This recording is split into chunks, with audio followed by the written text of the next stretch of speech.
Destroyed, bruh. You're like this? You shouldn't be driving.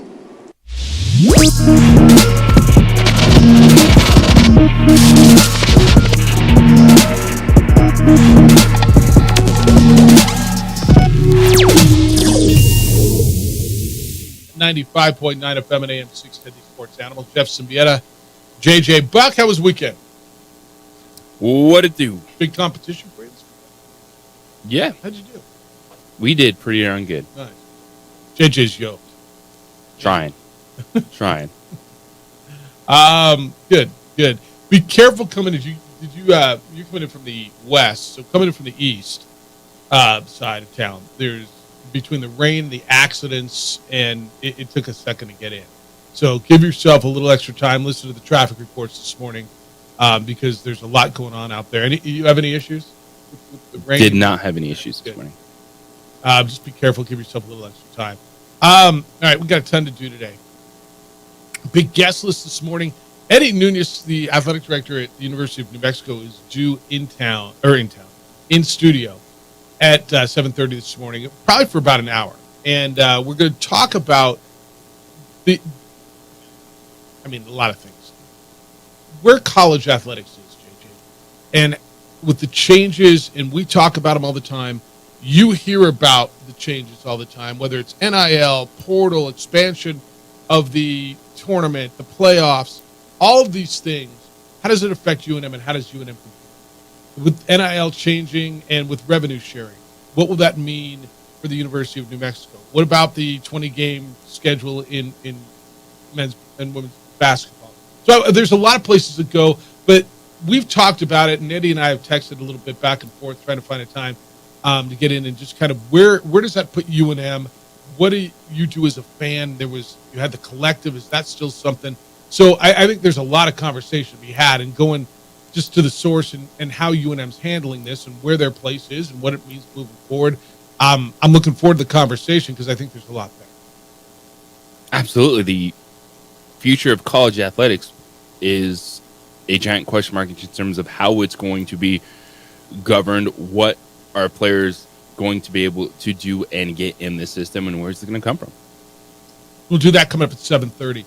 9:30 this morning, Derek Gutierrez from Santa Ana Golf and Twin Warriors and I think secretary for the PGA nationally going to be with us. We'll talk about the big event that's coming out there that Nota Begay put together.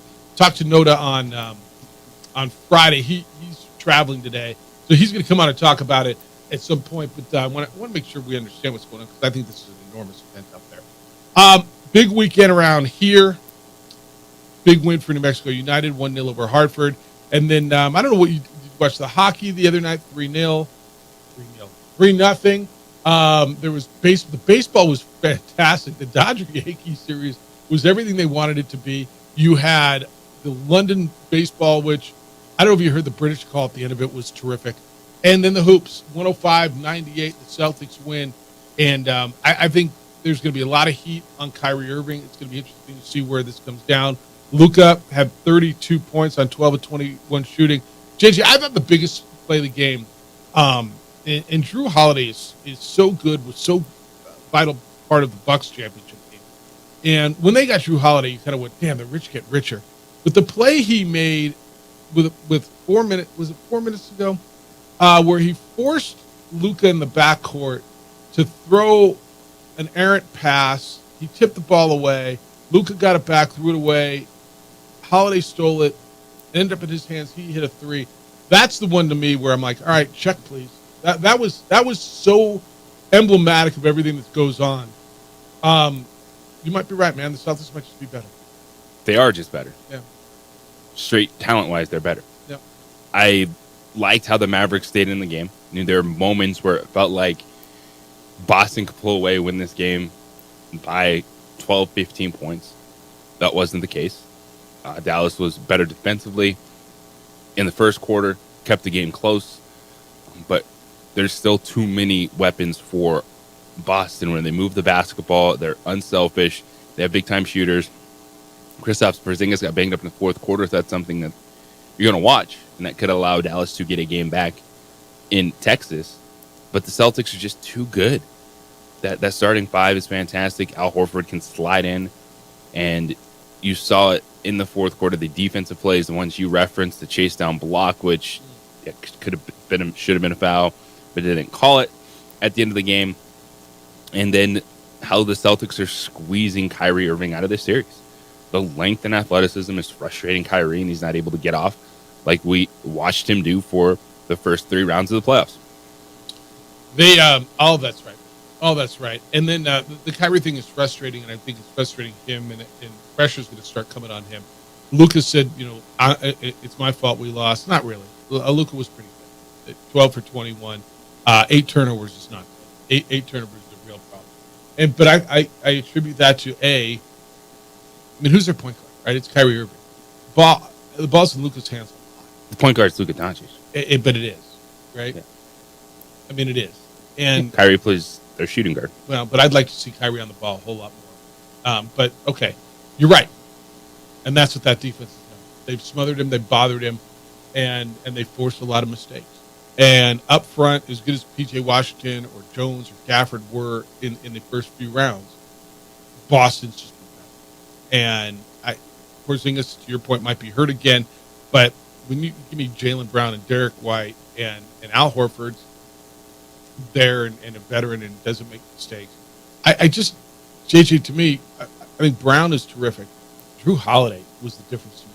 Just Drew Holiday. Game 1 was Porzingis, and Game 2 was Drew Holiday. Yeah, it's not surprising. Like they're a team that they're comfortable with guys going off, and it doesn't affect them. And Jason Kidd tried to stir things up, saying what everyone was saying, like, "Oh, you know what? Jaylen Brown's this team's best player. Jaylen Brown's the All-NBA player, not Jason Tatum." And then it's like, all right, Tatum struggled shooting, but he goes out there, has 12 assists, 18 points, aggressive in the second half. Celtics check all the boxes, man. Well, they're up 2-0, headed back to Texas. You can get in on the NBA, 505-246-0610. Area code 505-246-0610. The Sports Animals phone line and our text line. Emails, Jeff at sportsanimалabq.com, JJ at sportsanimалabq.com. Adrian's producing on ProView Networks, Comcast Channel 26, and on our Facebook page, The OD in the AM. We're supposed to get a verdict today from Dan Hurley on whether or not he is going to take the Lakers job. According to ESPN and Adrian Wojnarowski, Dan Hurley said they made a compelling case and presented a compelling vision why I should be the next coach. But he says he loves what he's built at UConn, and I'm sure he's talking to his people at UConn, and they're on the phone with their donors and figuring out what they can do and how much money they can come up to keep Dan Hurley there. So it was a phone interview on Sunday that he did with ESPN. He said he was extremely impressed with Rob Pelinka and Jeannie Buss. He was in Los Angeles Thursday night, met with the Lakers on Friday, was at Billy Joel on Saturday, and they'll make a decision. And I don't know that I feel. I guess if I get a feel, I think he's leaning towards staying at UConn. You get a feel? No, like everything that's been said, the comments from Dan Hurley or one of his representatives, it is all on the fence. Feels that way. Yeah, it feels that way. Last week I thought, all right, this is going to take the shot because you don't get the shot all the time, and he can always go back. And that's where, what's the risk? Well, he's got something great. Yeah, that's right. And you know what? If it doesn't work, the Lakers are going to make a lot of money, and he'll take whatever job he can get. Well, he won't go back to UConn. Maybe. 505-246-0610. Robert, good morning. You're on the Sports Animal. Hi, Robert. Let me do that again. Hi, Robert. Hey, yeah, just a big Celtics guy. I watch pretty much every dribble, all year, last couple of years. This team is really, really incredible. That game 1, I know I want to go back a little bit. That was like the best I've seen Celtic basketball in years. You know what I'm saying? The thing about Dallas, they've got the 2 guys. They're great. They're just not team-oriented as tough as the Celtics are. We have 2 games coming up in Dallas. We'll see how our team rolls. We are undefeated on the road. It looks great for my squad. everyone's hard on Tatum. One thing I like to say is, to me, he's more of a tall three, and he's playing against, power forwards, big guys.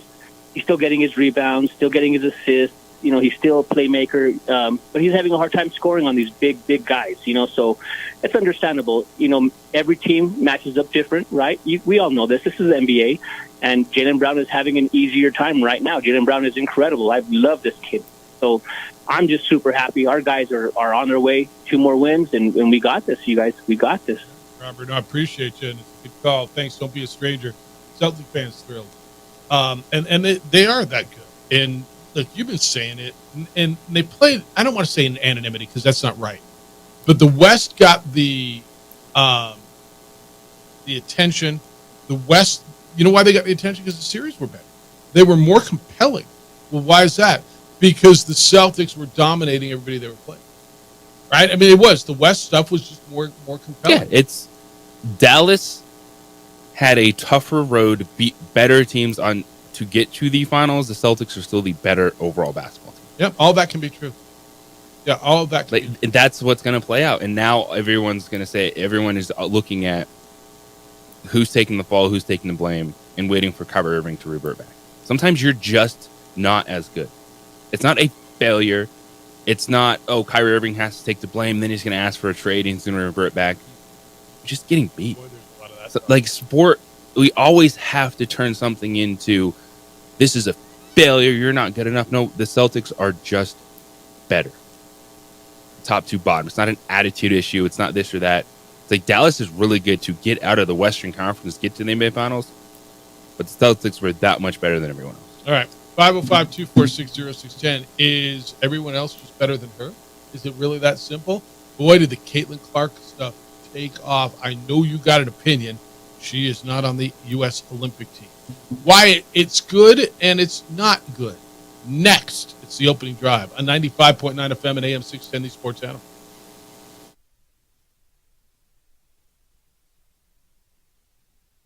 We would like to thank the following sponsors for making this broadcast possible.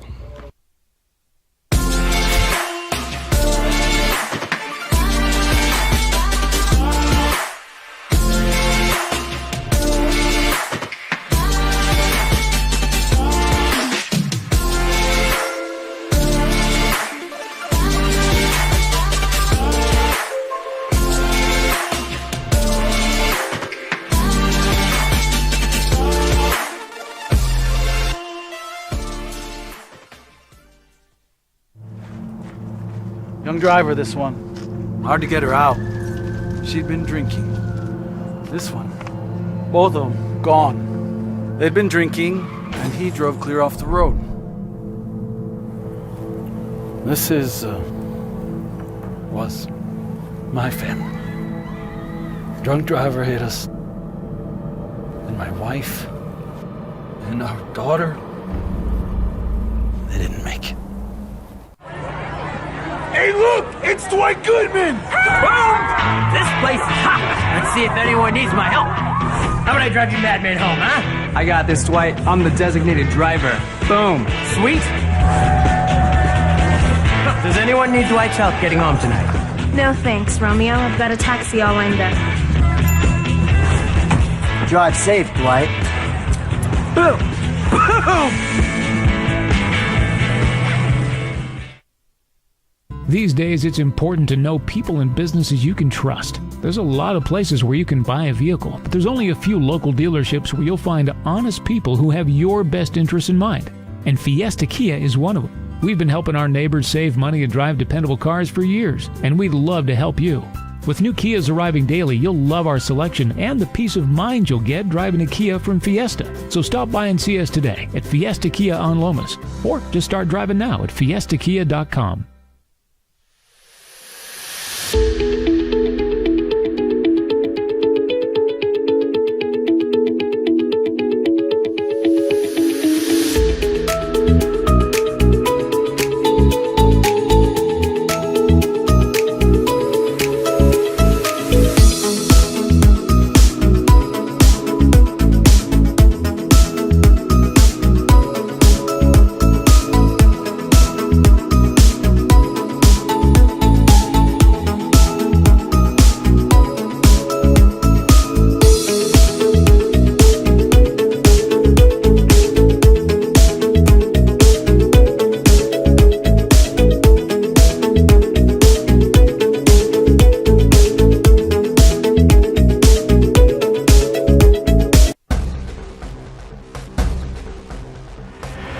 burglary takes place in the United States approximately every 15 seconds. International Protective Service is your answer for commercial and residential security in all of Albuquerque. IPS will work with your monitoring company for fast, reliable response times. You can rest easy knowing you, your family, or your company is watched over by International Protective Service. Call International Protective Service today. Young driver, this one. Hard to get her out. She'd been drinking. This one. Both of them gone. They'd been drinking, and he drove clear off the road. This was my family. Drunk driver hit us.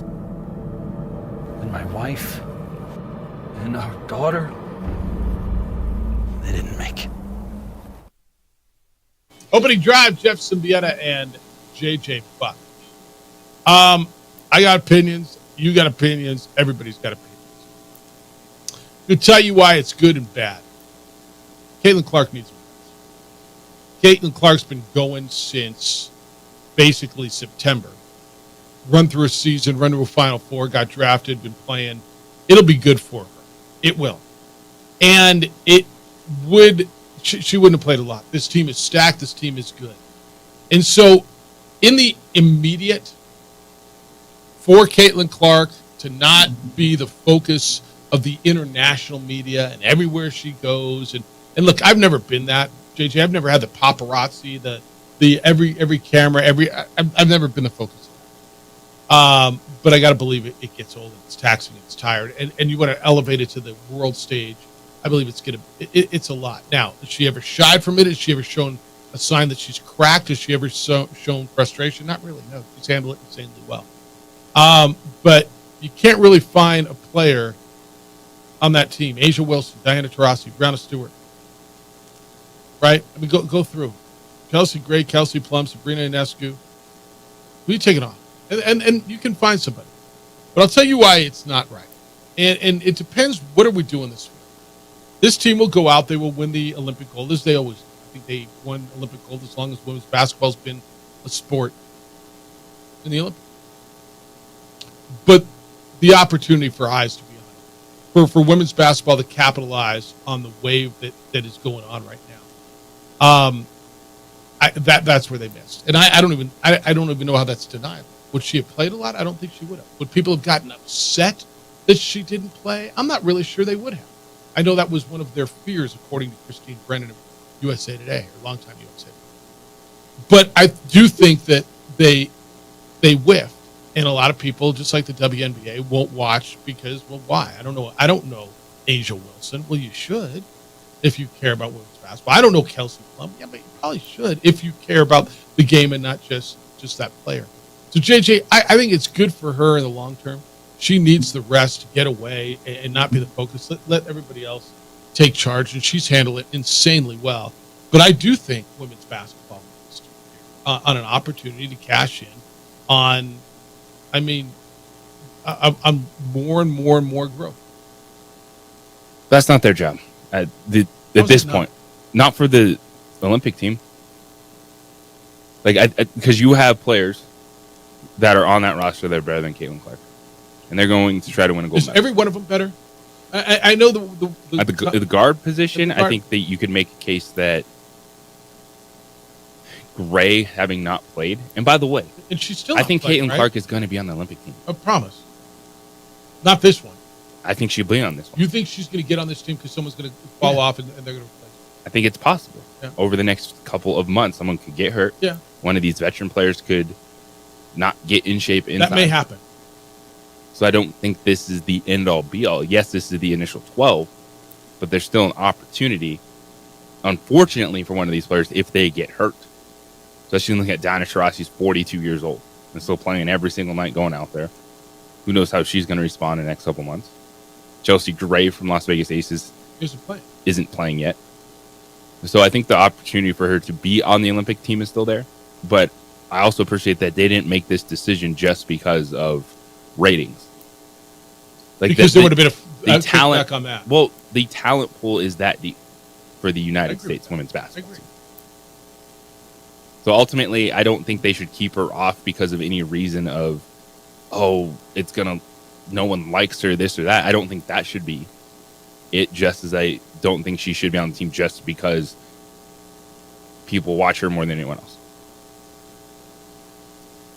I agree with almost everything you said, except for the first thing where it's not their job. It kind of is their job to grow. I mean, their immediate job is to win. And they're going to win. And if Caitlin Clark was on that team instead of Chelsea Gray, they'd still win, don't you think? They're going to be the favorites. Yeah, I mean, I don't know who's coming to get them. I understand there are no rookies on this team. I think their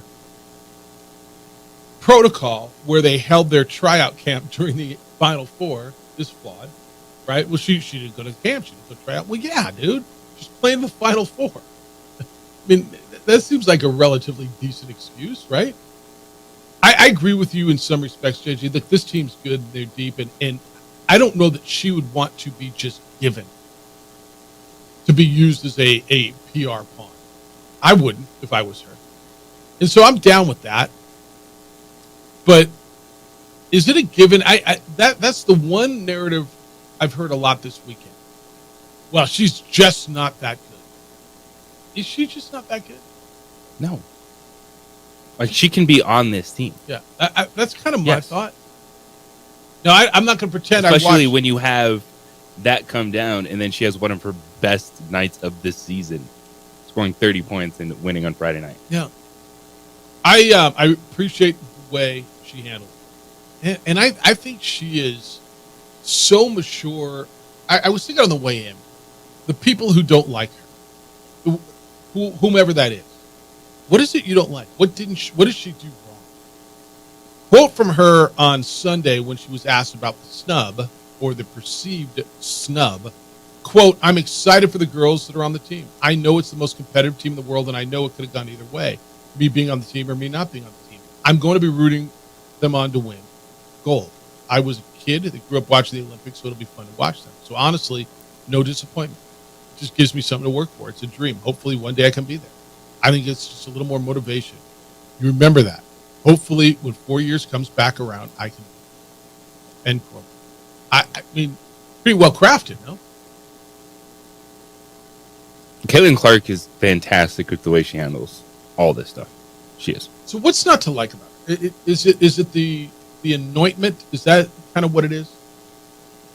That she has been anointed, but by the same token earned the anointment, but anointed this crown of the savior of women's basketball?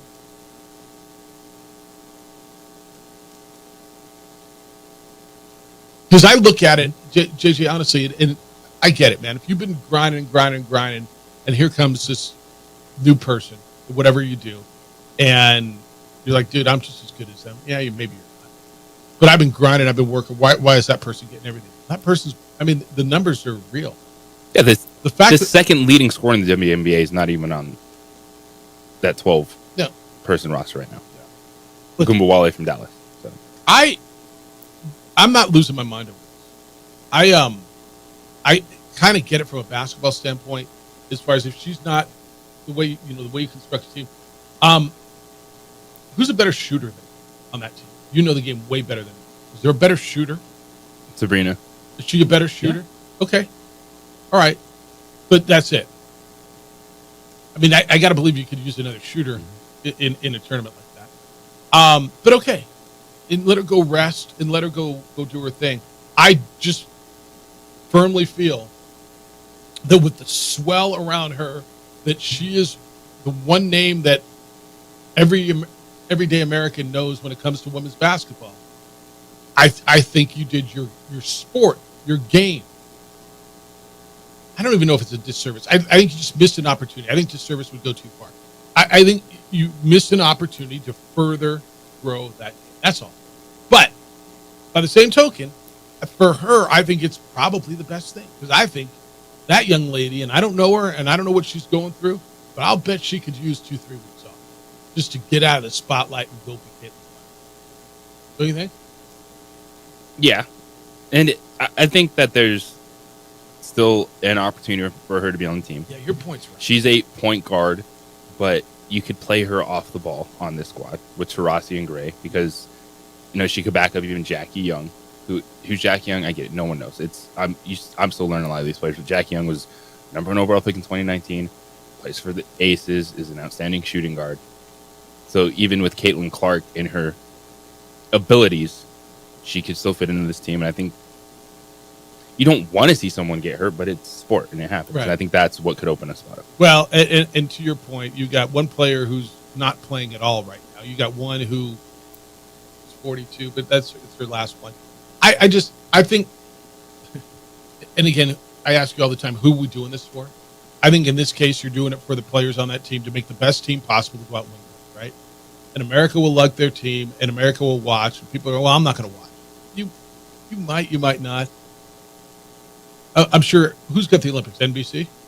I'm sure NBC wishes they put it on. Absolutely. I mean, they didn't listen to NBC because I got to believe. I mean, well, I don't have to believe. I know it. Here's your case in point. They played the Mystics, Washington, D.C. over the weekend, and they moved them into the big arena. The Mystics play in an arena that's, 40-something hundred capacity, 4,500, under 5,000. They moved into where the Capitals and the Wizards play, and they sold the place out. I mean, I rest my case here. The rosters aren't due until like mid-July. And nothing came out officially. This is just kind of like leaked, right? Yeah, so this isn't a final roster. This is just the preliminary roster. All right, 505-246-0610. When we come back, I believe Eddie Nunez is going to be here. We're going to catch up with the athletic director at the University of New Mexico, just all the things that are going on in college athletics. And everything, all the changes from NIL, the portal, to expansion, to conference realignment.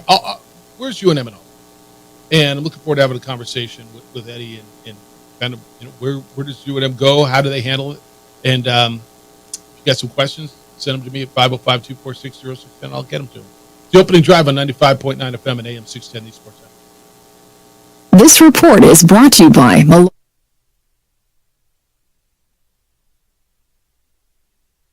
We would like to thank the following sponsors for making this broadcast possible.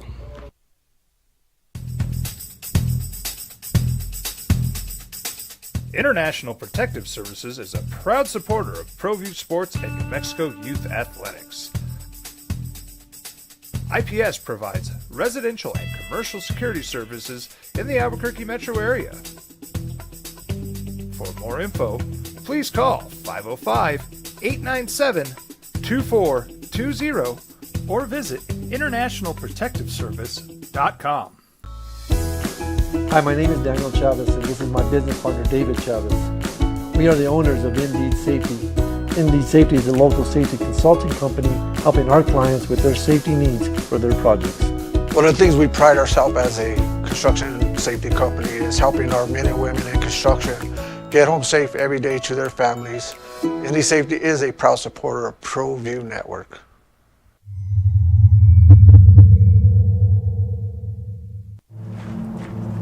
Young driver, this one. Hard to get her out. She'd been drinking. This one. Both of them gone. They'd been drinking, and he drove clear off the road. This was my family. Drunk driver hit us. And my wife and our daughter, they didn't make it. Don't sacrifice quality and flavor when you're in a hurry. Golden Pride offers ribs, fried chicken, red and green chili breakfast burritos, and frontier sweet rolls. 4 great locations, or visit us online at goldenprideabq.com. Golden Pride Barbecue Chicken and Ribs are proud supporters of ProView Sports. Teenagers love a party, especially during prom and graduation season. Often, alcohol is involved. Some parents think that hosting a party with alcohol in their home will keep the kids safe, but it's wrong and it's illegal. As a parent, to allow your teenagers' underage friends to consume alcohol on your property is a felony. Parents who host lose the most. Don't be a party to teenage drinking. This is a program of the Drug Free Action Alliance. For more information, go to burnco.gov/do-not-host. If you're drunk, Blasted. Intoxicated. rip, plaster, paint, destroyed, bruh. If you're like this, you shouldn't be driving.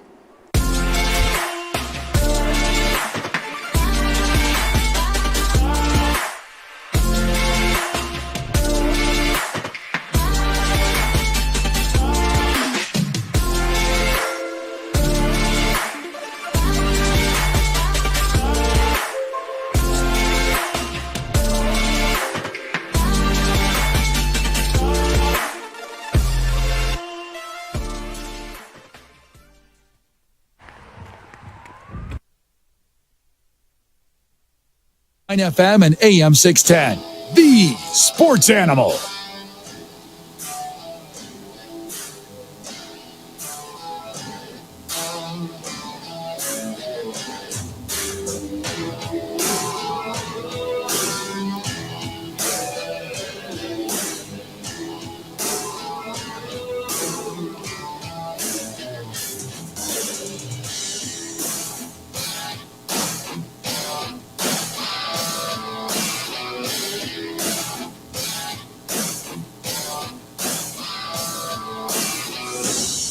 We would like to thank the following sponsors for making this broadcast possible.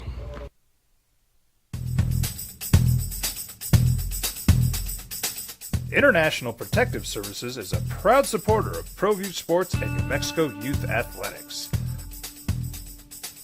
IPS provides residential and commercial security services in the Albuquerque metro area. For more info, please call 505-897-2420 or visit internationalprotectiveservice.com.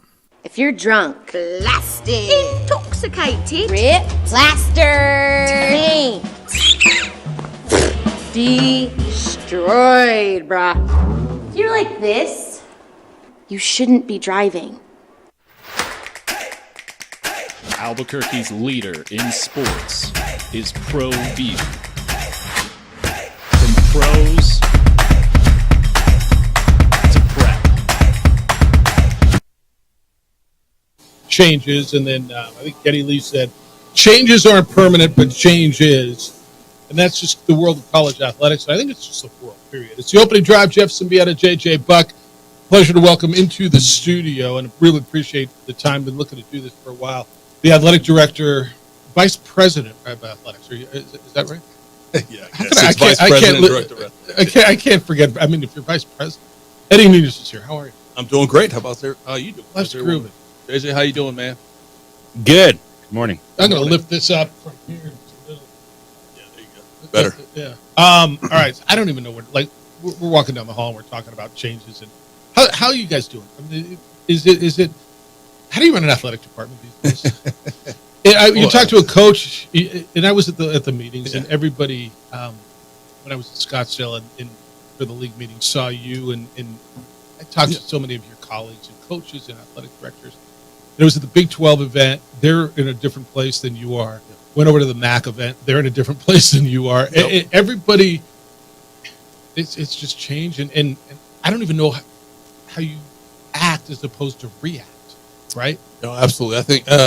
Well, first of all, I think it's we have to appreciate where we've come from, and I think that's the first thing. You know, there's a lot of unknowns ahead of us, but more than anything else, from my perspective, is first of all appreciate what we've done, what we've been through.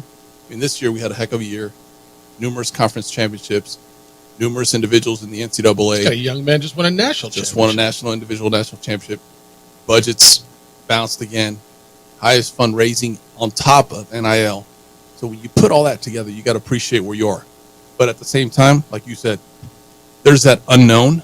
As I keep telling our staff, this is almost COVID reenacted again.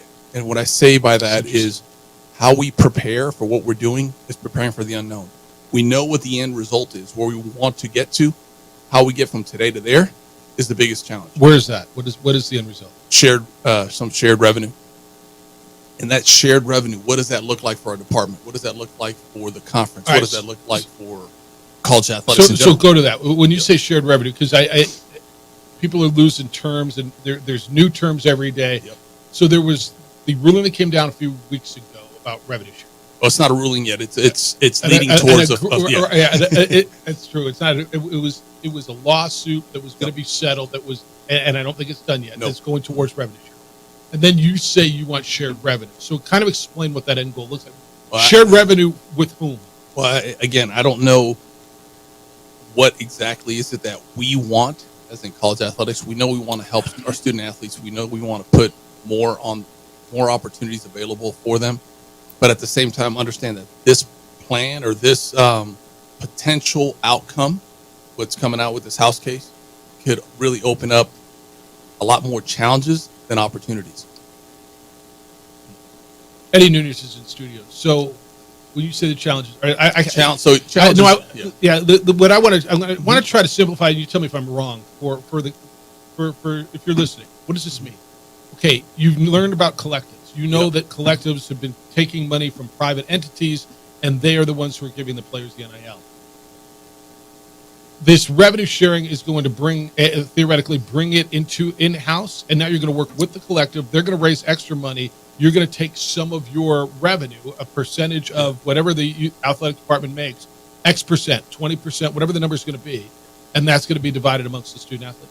Let me preface this again by saying it's not done yet. Nobody has the answers yet because all we know is the possibility of where we're going. So there is a chance that the collectives will come in house. There's a chance that collectives will disappear. And become more of an NIL.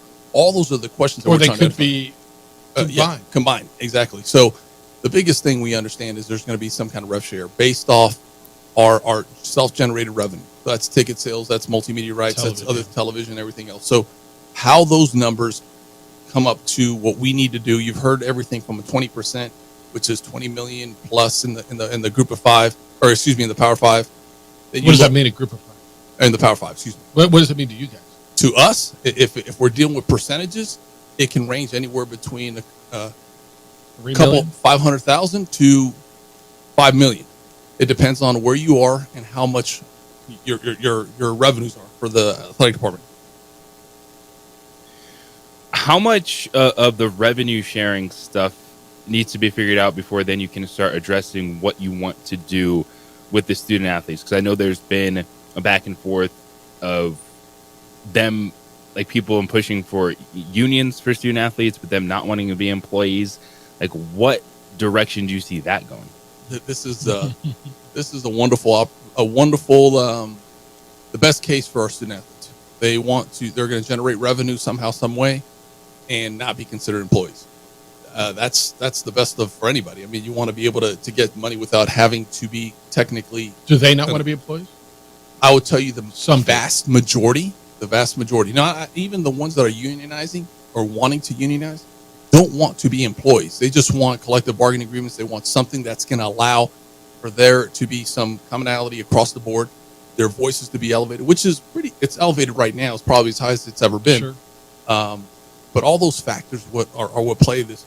You know, Jason, to your question, I think that the biggest thing from our perspective is understanding what is the most we can do here, and then trying to balance that out with what's our goal here? What's our end goal? Is it to provide our student athletes, all of them, an opportunity to be competitive at a championship level? And I've said that since day one. I want all our teams competing for championships. Now, are we going to be able to do that? That's the assessment that we're doing. We got a big, we talked about this last week, huge whiteboard. And we're throwing things on this whiteboard from everything from share revenue, from what is it going to do for staffing, for budgets, for how we promote Olympic sports. You know, a lot of people are talking about, does this change the model of Olympic sports? Do you have roster limits, scholarship limits? All those are being discussed. And as much as we want to say, I have an answer for that, we don't. All they told us is those are going to be part of the equation. And when we get to it, we're going to let you know what it is. If the student athletes become employees, and I know there's some who want to, and some, do they even have to go to school? That's if you're determined. Do you have to offer them a scholarship, or you just come in and play sports and make money? That's what's trying to be determined right now. We don't understand where this is going to go. It's the unknown. So as I referenced in the beginning, this is like COVID, not knowing what we don't have an idea of everything. We have all these different things that are being thrown from what we hear from the media, from social media, from And who our do you conference believe? commission. Exactly, and that's the thing. We had an opportunity just to meet with presidents and ADs this past week, and for the Mountain West, we had a great conversation about where this is going. But there's still so many questions to be answered. UNM Athletic Director Eddie Nunez, Vice President of Athletics, is in the studio. We're talking about the future. It's not even the future. It's the current of college athletics and where it's going. So you guys can do all you can on that whiteboard, throwing at ideas, but who is making the final decisions overall? Like, who will be implementing these things for everyone? I think the judge is going to tell you what you have to do. I think we're all waiting for Judge Wilkins to, once this is all, because this is all that is being presented to her. And there's going to be some decisions as a conference we're going to have to make. At the power of 3 or 4, actually, if you just want to say the power 2. Yeah, the power 2 and the other 2, whatever that's determined, how much their minimum is going to be. You got to think there's going to be health and care insurance, possibly, or more of it. There's going to be maybe even long term. Long term, exactly. There's long term. There's a lot of things that are going to consist of what it makes to be a power 2, power 4. Now, when you look at the group of 5, we have our own challenges that we've already had. Add this to the mix, we're going to look different. It might be different percentages. It might be different versions. We have to make decisions with other sports, how to fund them all the way through. But as you mentioned a few seconds ago, the MAC's very different from us. Yeah. They take more institutional support than probably most group of 5 conferences. So they're gonna struggle to even get close to us. So before we take this first break, and Eddie Nunez is here, we're talking about where we are. I'm global fan of my car on my way to work, and I'm listening to all this. What does it mean to me, right? Where's UNM? You talk about the Michigans, the Ohio States, the Alabamas, the SCs. Okay, probably not them. Then there's, I don't know, West Virginia, Houston, Baylor, TCU, Arizona. Okay, are we them? Where are we? Are we Colorado State, San Diego State? Like, where is UNM positioned in all this? And I know you don't know the answers yet, but as you go forward, how do you see this? Because you're not going to have the resources that Alabama and LSU Absolutely have. not. Are you going to have the resources that your quote-unquote peer institutions have? I think we will, because again, all this is going to give us a chance to really understand what that percentage is. That percentage is going to be based off of what our self-generated revenue is. If we grow our football program, there's going to be some more opportunities for our student athletes. But at the same time, I want our fans to understand one thing, is the conversations that are being had between myself, our president, our regents, is we're going to continue to compete at the highest level that we can possibly compete at. And if it's at the Mountain West or if it's NCAA for championships, again, you saw one of our kids compete for a track championship this week. Not compete, win one. Win one. No, but we had others. My point is, we're going to have many more that are going to be able to do the same. Golf team was just there. We know basketball could compete at that level. We know others can as well. You're watching Evansville right now in baseball. Our baseball team could do the same. So when I look at this, I have to understand what that means. But I want our fans to understand we're going to continue to put the best product that we can out there, the best student athletes that represent UNM, the state, this institution, and represent them the right way. And that's the coaches we have and the trust. So it's not going to be easy. So that's why I keep referencing what we experienced through in COVID, because we have to be able to pivot. We have to be able to adjust and understand that, you know what, it's not going to be the same way, and it's okay. But if we pivot a little to the left or to the right, what's the best outcome for UNM? Not for, it's got to be for our student athletes, for what it is to be able to continue to compete at the Mountain West or even further if we set to. That is our goal. Eddie Nunez is in studio. We're going to take a break. We come back and we'll talk about what that means as far as where they are in regards to peer institutions. And you said it compete at the highest level. Is there an oncoming split? Eddie Nunez is here. It's the opening drive on 95.9 FM and AM 610 Sports Hour. Progressive Commercial Insurance.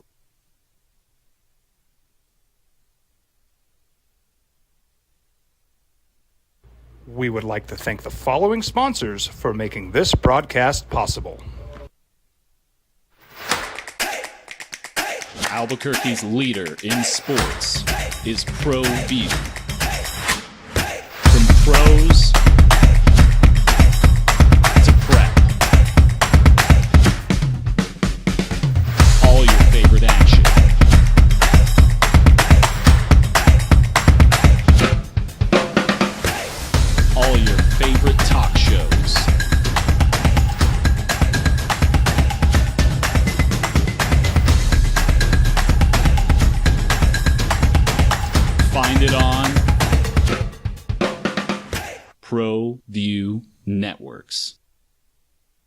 What's going on, Lobo Nation? Ja'Cory Krosky-Miller here. And I'm Devin Dampier. The Lobo football team's going through some changes, but we're here to stay. We'll put in the work on the field and in the weight room, but we'll need your help off the field. 505 Sports Venture is leading the charge in the NIL space. And you can be part of it.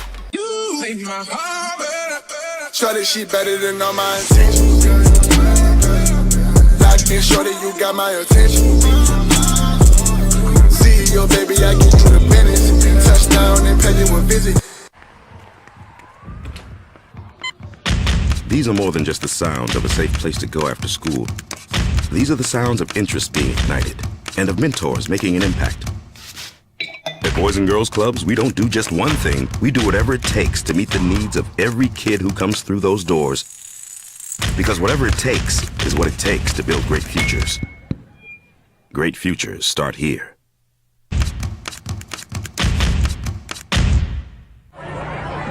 Hey, look! It's Dwight Goodman! Boom! This place is hot.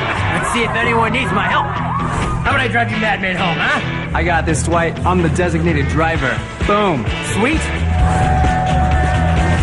Does anyone need Dwight's help getting home tonight? No thanks, Romeo. I've got a taxi all lined up. Drive safe, Dwight. Boom! Boom!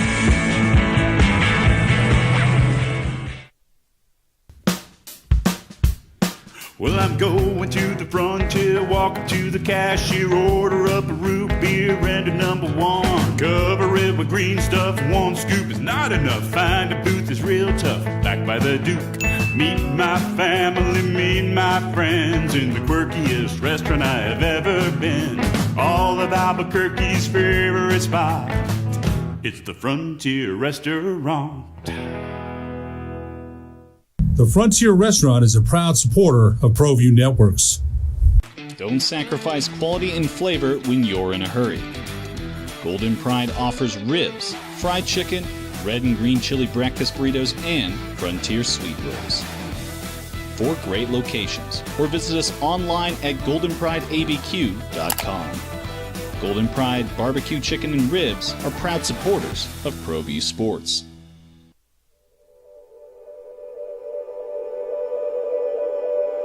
We aren't all born with the same opportunities. But it's the people who care that change everything. Get ready, Sprout, get ready! My coach. My teacher.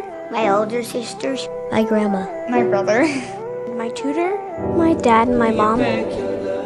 As New Mexicans, it's up to all of us to do our part. So that no child goes without love. And no family has to do it all on their own. They're all our children. Every single person is called to make a difference in the life of a child. It's up to all of us to do our part. To pull together. Pull together. Pull together. To make New Mexico the best place to be a kid.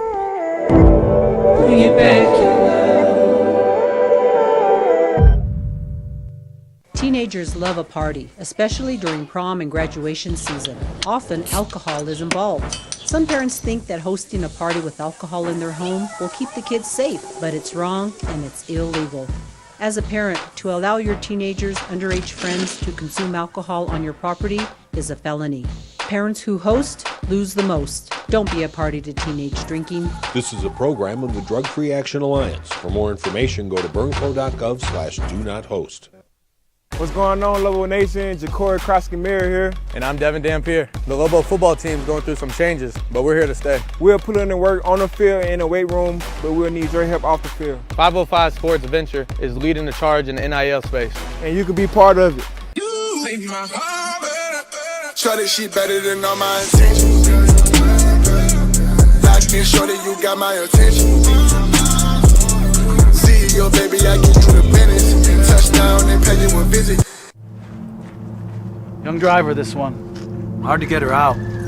She'd been drinking. This one. Both of them gone. They'd been drinking, and he drove clear off the road. This was my family. Drunk driver hit us. And my wife and our daughter, they didn't make it. Albuquerque's leader in sports is ProView. There's the biggest conversation. We'll talk about it here in a minute, but it's all of us being put into this lawsuit when we had no idea that we were going to be considered. And you're going to be liable at a big chunk. Yeah, that's the hard part. Even with all this going on, the uncertainty, what is the confidence, and just in terms of college athletics, even if it looks different, it's going to be here regardless, and there's going to be college sports? I think there's going to be intercollegiate sports. What the heck does that consist of? Is it scholarships? Is it some version? I think it'll continue to evolve. I think you'll have an academic presence to it. I think some sports will have academic presence. I do. do. It's crazy. It's college athletics, and it's like it's ridiculous. It's ridiculous. We're giving scholarships, and yet that's not even being considered in the amount or what's compensation happening. Compensation. So, what it looks like, JJ, I think. Can I cut you off real quick? And I want you to finish this. People need to understand that the scholarships aren't free. The athletic department pays for the scholarship. So you've got you've got 25 per year football scholarships. The athletic department pays main campus full ride for those scholarships. I need people to understand that, because there's no value placed on them for a lot of people. And I mean, my daughter's going to Michigan next year. I know how much college costs. Yeah, it's $6 million plus that we're pushing over to the university. Go ahead. I want people to understand that, so I didn't mean to cut you off. No, and again, what college athletics look like is going to be different, and there's going to be some sports that are going to have more of an opportunity than others. I'm still a little concerned because I'm a big believer in trying to make sure that we have as many opportunities around. I mean, this is an athletic department. This isn't an athletic organization that we have one sport. I think when people always ask when Isotopes or United, that's one ball club or one team. We're doing it for 18 teams. We're marketing, we're ticketing, we're doing everything, but we're also providing opportunities academically, athletically, and we're preparing them for life after that, which is important. I don't want to change that model, and I don't think any college administrator wants to change that. Unfortunate situation is we are faced because of the previous direction or misdirection that the NCAA gave college athletics really put us in a bind. Here's the obvious question. You've got 18 sports. Yeah. If you have to revenue share, so you've got revenue, whatever your revenue is, and you have to take 20-ish% out, how do you support swimming and diving and golf and tennis and not just you, everybody? If you've got coaches' salaries that are going up, you've got travel expenses that are going up, scholarships are going up. How are you with 20, 25, 30, whatever that percentage less revenue? How are you supposed to support you or anybody else support all these other sports? That's the challenge that we look at right now, because we don't want to go down that path. Having been down that path when I first arrived here with having to discontinue some sports, again, the hardest thing, and I've said it time and time and time again, never want to be in that position again. And so the fact is, we're not talking about discontinuing sports, but more so, we're going to do everything we can not to even get to that point. But more than anything else, what we're talking about is really the amount of support that we can provide some of these teams. Now, as you asked about volleyball, swimming and diving, all the, whatever sports, it doesn't matter. At this point, everybody's on the table. What you have to understand is those are feeder programs for the Olympics. We're about to embark on the Olympics in Paris. And you're talking about track and field. You're talking about swimming and diving. You're talking about all these sports that have a critical part with the collegiate system that help produce individuals that are going to be in that male and female. Yeah. And so that's you've got elite athletes all over the globe. Unbelievable. That came out of here. I mean, unbelievable. I mean, you think about the schools in the West with the water polos and those are the sports that help feed the Olympics. I saw Victor Perez, one of your golfers, finished third last week, and I saw him near the top of the leaderboard again this week. So he's everywhere. Absolutely. All right, when we come back, and we're going to take the top of the hour break, Eddie's going to be with us till about 8:30, 8:25. Want to get into a couple of things. I guess I'll prep you for it. But, the settlement's coming with the House lawsuit, and I know people have heard, and there's billions of dollars that the NCAA is on the hook for, and who's going to pay for it? And it is going to trickle down. And so how do you find that money? And I want to look as far as conference alignment. there's so much talk with the 2-pack that's left with Oregon State and Washington State, and their scheduling alliances, both with the Mountain West and the West Coast Conference, for those two schools. They've got their own TV deal. What does that look like, the talks? Because there's all kinds of models out there and rumors, and we get calls all the time. Are we, UNM fan, are we going to get left out? Are we going to get into this mix? And just that conversation that, because I know you hear it all the time. Well, every fan base is nervous, right? Every fan base is nervous. So I want to get into that. We'll get into some scheduling stuff and the challenges. And I don't know, what else you got to do? Oh, I got a bunch of stuff, whatever you want to talk about. I'm ready for you, just in case you have it all ready. Well, it's just, I think Louisville fan needed to hear that. I think college sports fan needs to hear some of this stuff. Yeah, and look, there's questions they want to ask. Whatever we can ask, I'll be able to answer, please. Yeah, Jeff at sportsanalyticq.com, or you can text 505-246-0610. Eddie Nunez is the Vice President of Athletics over at the University of New Mexico. He is in studio. This way we don't have to text because it didn't go through. It's good to see him face to face and hear his room and have this conversation on the opening drive on 95.9 FM and AM 670 Sports Network.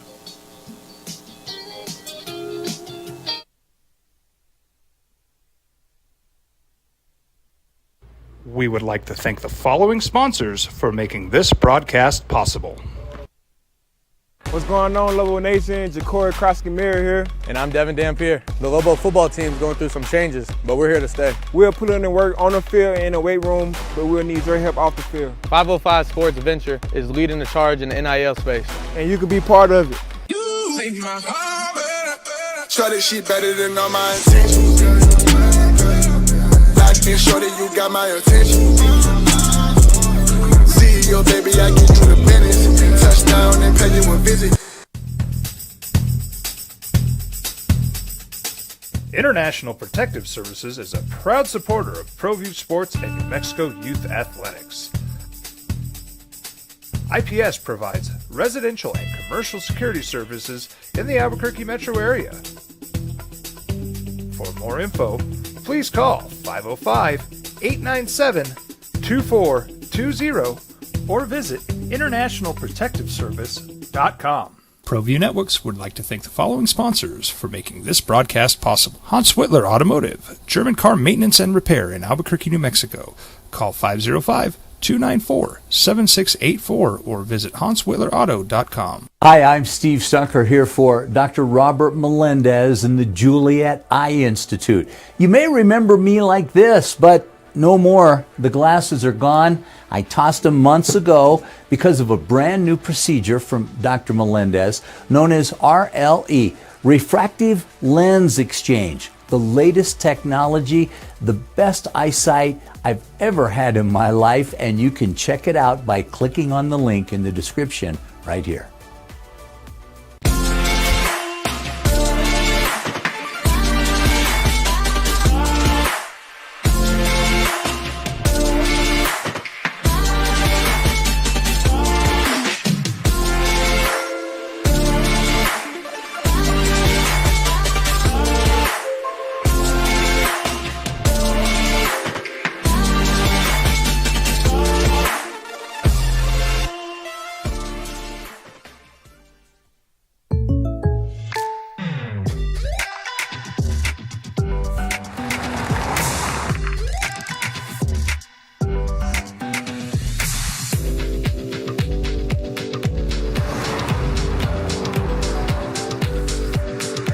For surprisingly great rates, contact your local State Farm agent today.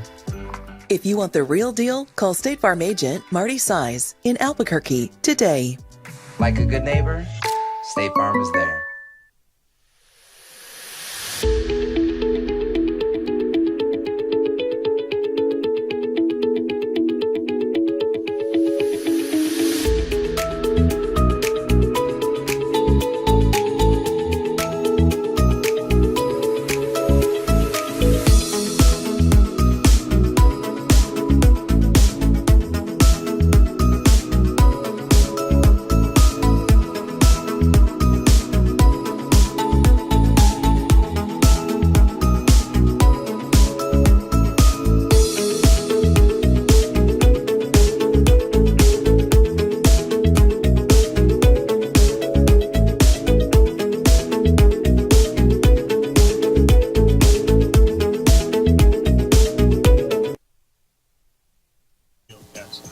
what committees are you on? Eddie Nunez is here, the vice president of athletics at UNM. You're like big dogs on committees. I don't know if I'm big dog. I am. I was gonna say I am on committees. I am the chair of the men's basketball oversight, which is the highest governing body of men's basketball. So all the decisions from selections to who. So you're the one who was going to leave UNM out, huh? I'm kidding. Yeah, okay. No. They make the ultimate decision. I just approve it basically at the end. But no, that I've got the chair of the men's basketball oversight, and then I'm on the Division I council. All right, look, we hit this. What do you think about? I'm going to tell you my opinion first, because I know I'm in the minority. All right. The NCAA men's basketball tournament is the best sporting event we have in America. It is. Everybody gets into it. It's compelling. It's competitive.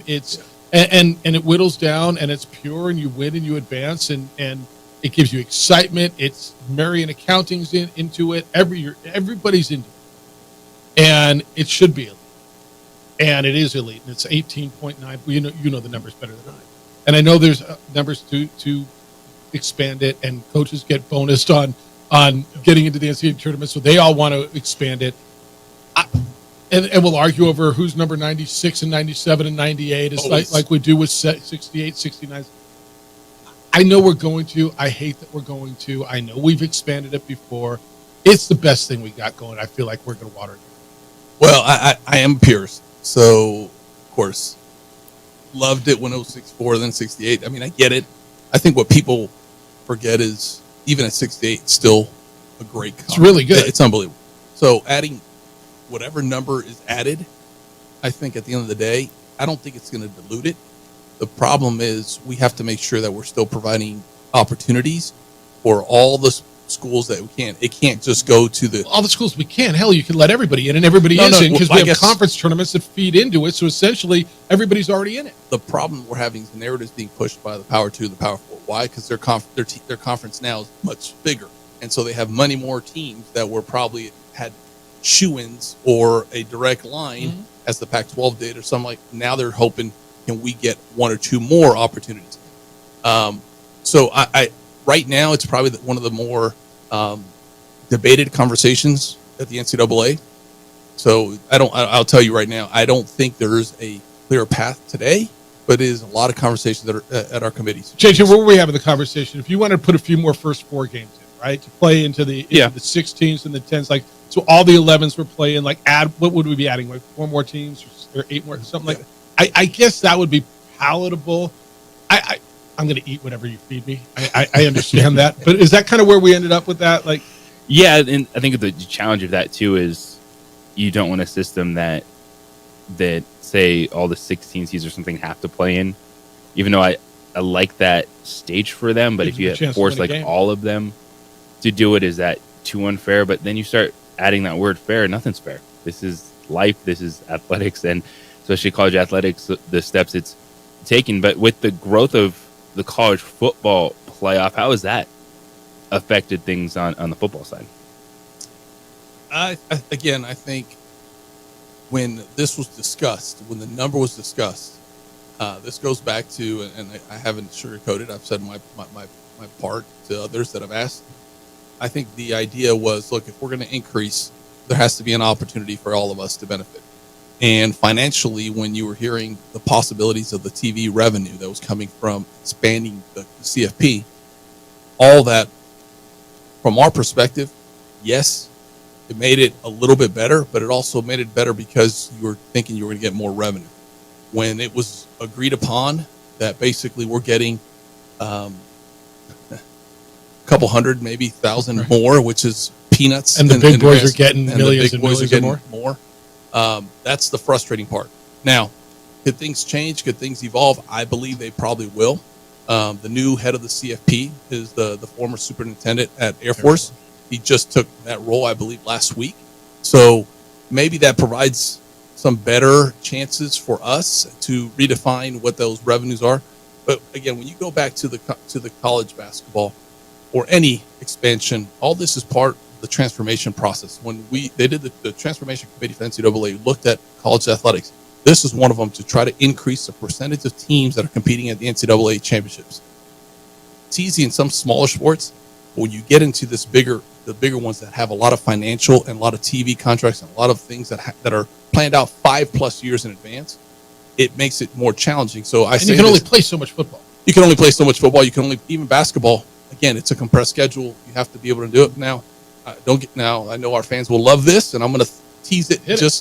I had the vice president of the NCAA here who oversees men's basketball as a whole. Danny Gavitt. Danny Gavitt? Yeah, Danny Gavitt. And he's unbelievable. Great supporter of college athletics and basketball.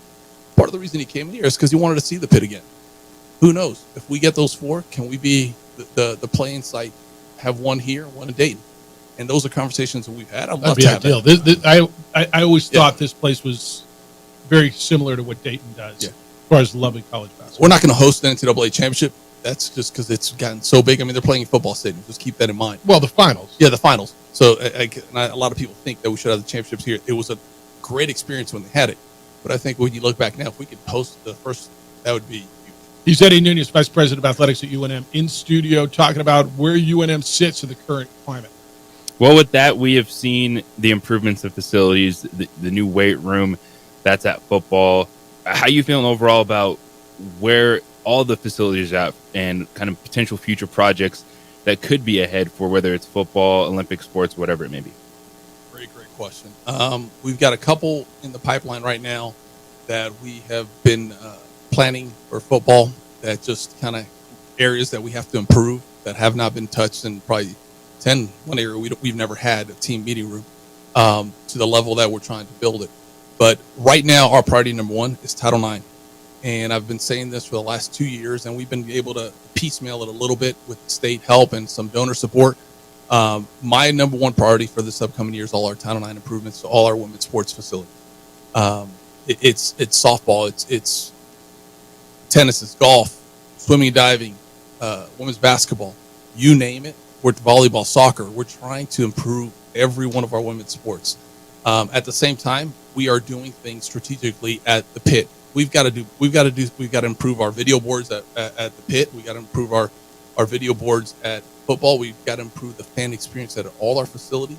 So we're looking at producing a master plan. I don't want to do a master plan just to say we did something and let it sit on the shelf. I want something that we can actually put into place that's going to help us narrate where we're going in the future. So fan experiences plus is the number 1 behind, or Title IX is number 1. Priority number 2, is our video boards fan experience. I think we got to find ways. The other thing we learned is our football stadium, and I know it's everybody's going to say, well, you haven't had enough people there. But when we do, our stadium's not conducive for what needs to happen today. To getting people in and out. Getting people in this. And you experienced it at the bowl game. We experienced it when we played New Mexico State. Those opportunities are what we're hoping to build here and build them bigger. So we're looking at all our entrance gates, how to better get people in. We have entrance gates that people didn't even know about. Don't use. They don't use them. People didn't even realize that southeast one. Nobody uses. Nobody. So we have to do a better job communicating, educating, directing people accordingly, but also make it convenient.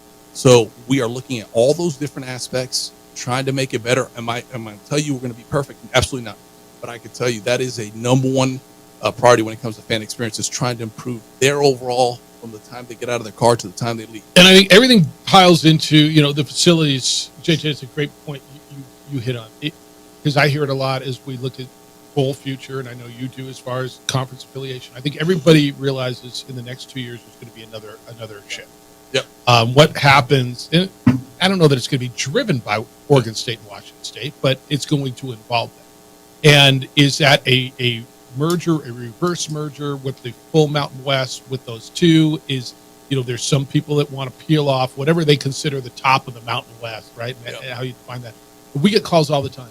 Global Fan is nervous, right? Are they going to get left out? And I know you hear it all the time too. And I want you to address that and talk to Global Fan, because you get it, we get it all the time. And I don't have I think I know the direction, but I don't know, maybe nobody really. I'll tell you the single most hurdle that we had when it came to realignment or anything else, or even just being considered. We're proud members of the Mountain West. Would we have loved to be in the Big 12 or any of those stuff? Sure. I think anybody would have, especially when you think about the revenue, but that also you have to elevate yourself. The biggest hurdle we had is football, and we don't shy away from it. Look, we haven't been as successful we needed to be, but the other side of it is we have to also improve the facility.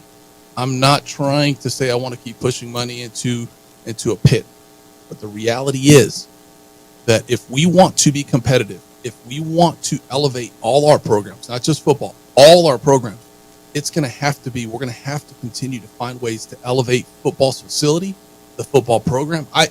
We have one of the most exceptional coaches in Bronco. What he's done in a short amount of time here, and I want to say this because I think people need to understand, he got here right before the finish of the fall semester. This spring, he and his the program that he's implemented garnered them a 3.2 GPA, the highest ever for the football program. And again, don't think it's because he brought 70 or 60 or whatever new guys in. The reality is that team has a lot of individuals that were last year's team. They're more committed. They're more accountable. I see this program taking a huge leap. Now, yes, I believe it because that's who I am. And my interactions with Coach and understanding, he and I have a trust and we're aligned in where we're trying to go. But there's a lot of things to get there. If we can do that, if he can do what he's done at every one of his stops, and this program, we can help continue to improve the facility. It's not going to just entice the Washington and Oregon States to come here. It's going to give us a chance to really maybe even look at a better opportunity for all our sports. This market should have been in conversation for Big 12 expansion. Yep. Just geography, television market-wise, the level of the institution, what UNM is academically, the research institution that it is. Yeah. You look at what Big 12 is, and it went to Arizona State, Colorado, BYU, Utah, Texas Tech. We're surrounded by 7 of them within a 6-hour drive that are there. And I agree with you on that. We're the top in the league when it comes to academics. Air Force and us, we might teeter back and forth. People need to understand how successful we have been academically, athletically, in all sports, and we just got to get football where it needs to be. I know you've looked at this. You've got a building that was built in the 60s that hasn't had a lot done to it. Is the most feasible way to continue to fix that place, or is it to start over? No, we have so many. We have to hit some areas very strategic. The press box, some of the premium areas. But really, everything else we can do with what we have. We're going to have to expand some of the entrances. We're going to have to redo our restrooms. We're going to have to redo our ADA accessibility. Everything is ADA accessible. The reality is we got to make it better. We got to fix the risk challenges that we face. All right, one more segment. Eddie's here, and then he's got big meetings. That's what vice presidents have, man. They got to go to meetings. When you're right, VP's got meetings to go to. One more segment. Eddie Nunez is in. I want to hit on payoff on what it looks like it's coming on the settlement and condensed schedule, the expanded schedule, league schedule in men's and women's basketball. Eddie Nunez is here. It's the opening drive on 95.9 FM and AM 670 Sports Network. This report.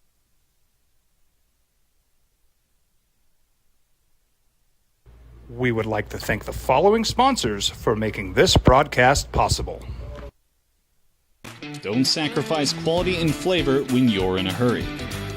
Golden Pride offers ribs, fried chicken, red and green chili breakfast burritos, and Frontier sweet rolls.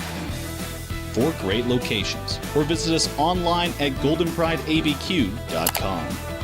Golden Pride Barbecue Chicken and Ribs are proud supporters of ProView Sports.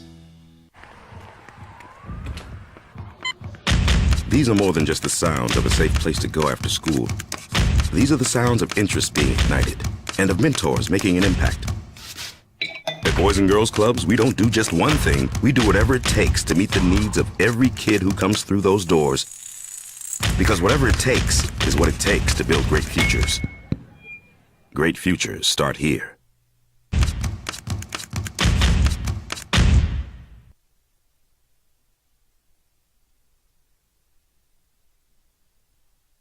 We would like to thank the following sponsors for making this broadcast possible.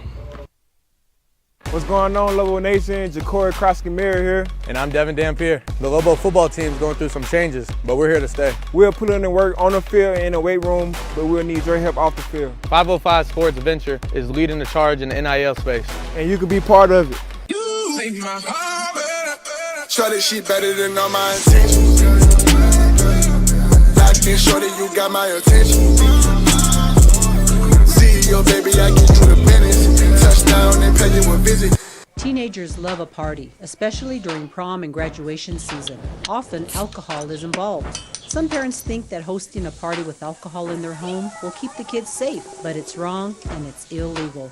As a parent, to allow your teenagers' underage friends to consume alcohol on your property is a felony.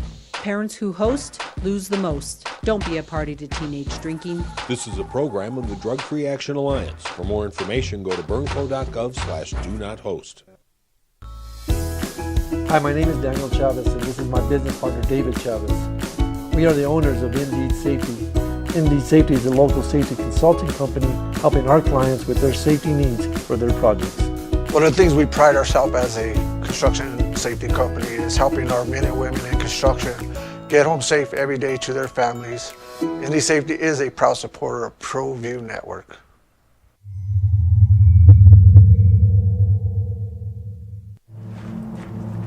Young driver, this one. Hard to get her out. She'd been drinking. This one. Both of them gone. They'd been drinking, and he drove clear off the road. This was my family. Drunk driver hit us.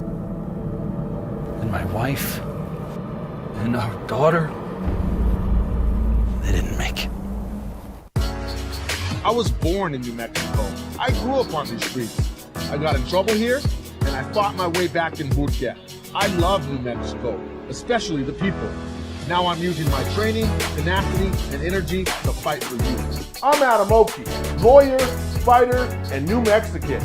I was a local athlete here in New Mexico, so I'm proud to support your local athletes.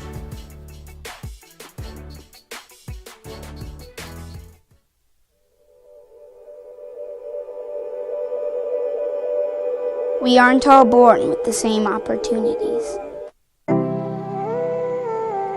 But it's the people who care that change everything. Get ready, Spout, get ready!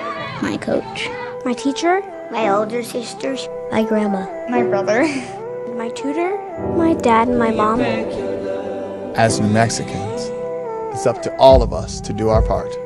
So that no child goes without love.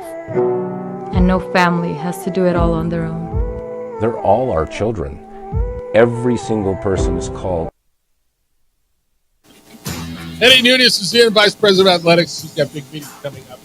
But I appreciate the conversation. And thank you for coming in on this. The House verdict is going to come down. And there's been talk about this is the House versus NCAA, the big lawsuit that you've heard about. And I know you've heard like $2.7 billion in settlements, which is a staggering number that's going to hit the NCAA. And you start seeing who's going to pay for it. And you say, well, the power conferences are only going to pay like 26%. And the group of five is going to get hit for like 24% or something like that, which is millions of dollars. How do you, I guess you got no choice to eat what you're being fed, but where's that supposed to come from? Well, it's going to be a reduction of what we get from the NCAA. So those nice, wonderful revenue that you were counting, those units that you got for basketball and the successes, you're going to lose a little bit more. So when we talk about where this is going, one of the things that I mentioned at the beginning is budget. You got to think about what does the budget look like today. We can't just talk about the revenue share that we're talking about. We actually you don't even know what the number is. No, and we're also going to get less from the NCAA because they're going to be taking some money for the next X number of years to pay back for this settlement. And now people say $2.4 billion. If the everybody, all legal, everyone that was involved in this, and again, I don't know who's who, but just the experts, I guess is the best way to say it, said if this goes to court, it would be double. It would be at least maybe double. So you're talking about $4 billion. So I get why we settled or why we're settling. I also understand that we do have probably a bit as a group of five. Is it 20-something%? No, I don't believe that. I think the majority of the kids that benefited from football or basketball, the majority, especially in football, are associated with those power conferences, and they have been. We've had maybe the one-offs like the Erlackers and some others, but we're not even going that far back. Going 10 years back. Yeah. So that's the difference that we're talking about. All right. Basketball, Mountain West Conference going to 20 games. Richard was on with us last week. JJ, I think he kind of paraphrasing it. It is what it is. San Diego State doesn't like it. Some other schools do. Richard wants to get to where San Diego State is, where you can schedule like them. I know it's a 2-year agreement, or I think that's what it is, and then you're going to reevaluate. You good with that? It takes away some opportunities. The New Mexico State series is only going to go once. How do you feel about it? I saw it coming, and I think that's a conversation that we've had. I saw it coming. I think that the possibilities of adding Washington State, maybe one day Oregon State, I think that's part of the equation as well that people keep missing. That we're also looking at a compressed schedule for the next several years in basketball, when the start date is and when actually the NCAA, you kind of sandwiched yourself. So by going to a 20-game conference schedule helps the majority of our league, except 1 or 2 teams that can schedule whoever the heck they want because they have more schools around them. How are you going to feel when you become one of those schools? I'm still going to feel the same because I think I see the bigger picture. Yeah. As a conference, we're better this way. It also does open up opportunities, but it also presents some challenges. New Mexico State, this is a conversation we've had for the last year and a half or so more. And Mario and I have had this conversation. They went into the Conference USA schedule. They're playing 20, I think. They're playing 20. That's different. We knew that last year, but we didn't at the time, couldn't make that change. So we've been talking about it. We're doing it. This is a 2-year agreement. We might go back, but we're trying to find a way to better ourselves so we can best position New Mexico and New Mexico State and to be able to whatever's next. Yeah, and where I was with that, JJ and I talked about this. That one, I always ask the question, for whom are we doing this, right? Is it for the student athletes, TV? And that rivalry for me was always for the fan base. And that was one thing that I think the fans of those two teams, the basketball fans of the state, that they look forward to it. I heard, well, it's not done anywhere else. I'm like, I know. That's almost kind of what made this one unique and special. And it made it special, but I'll also say this. It's probably, and it's just not New Mexico State, don't get me wrong. Our non-conference schedule needed to be upgraded. 100%. Because that's one of the biggest challenges we had. When people say we were still in the bubble going in, if we wouldn't have won, whatever. The reality is we needed to upgrade and make it a little bit better. With everything that's going on and the benefits there for student athletes, what they're working on, how is the morale of the head coaches with all this stuff going on? Our coaches are incredible. I mean, the morale, they know what they can do in their sports. Again, you got track coming off all-time high, winning a national championship individual. I think you're going to see several more athletes next year. I think golf, every one of our coaches know that we are committed to them to give them a chance to compete at a championship level. Now, are they questioning? Are they trying to figure out what this means for their sport? Are they trying to figure out what's that next iteration that they have to evolve and change? Absolutely. But that's part of what we're doing. We're working together, trying to understand every one of their concerns, every one of their challenges. We talk about Mike Bradbury and, some of the way he's had to pivot. In the past, he's had student athletes that he's built his program on 2 or 3 years of success. I mean, the guy's competed for a championship. He's won championships. He had to pivot because if he wants to stay relevant, he wants to compete in this level, he's going to have to do things a little different. Yes, people were concerned because they saw 5 or 6 young ladies.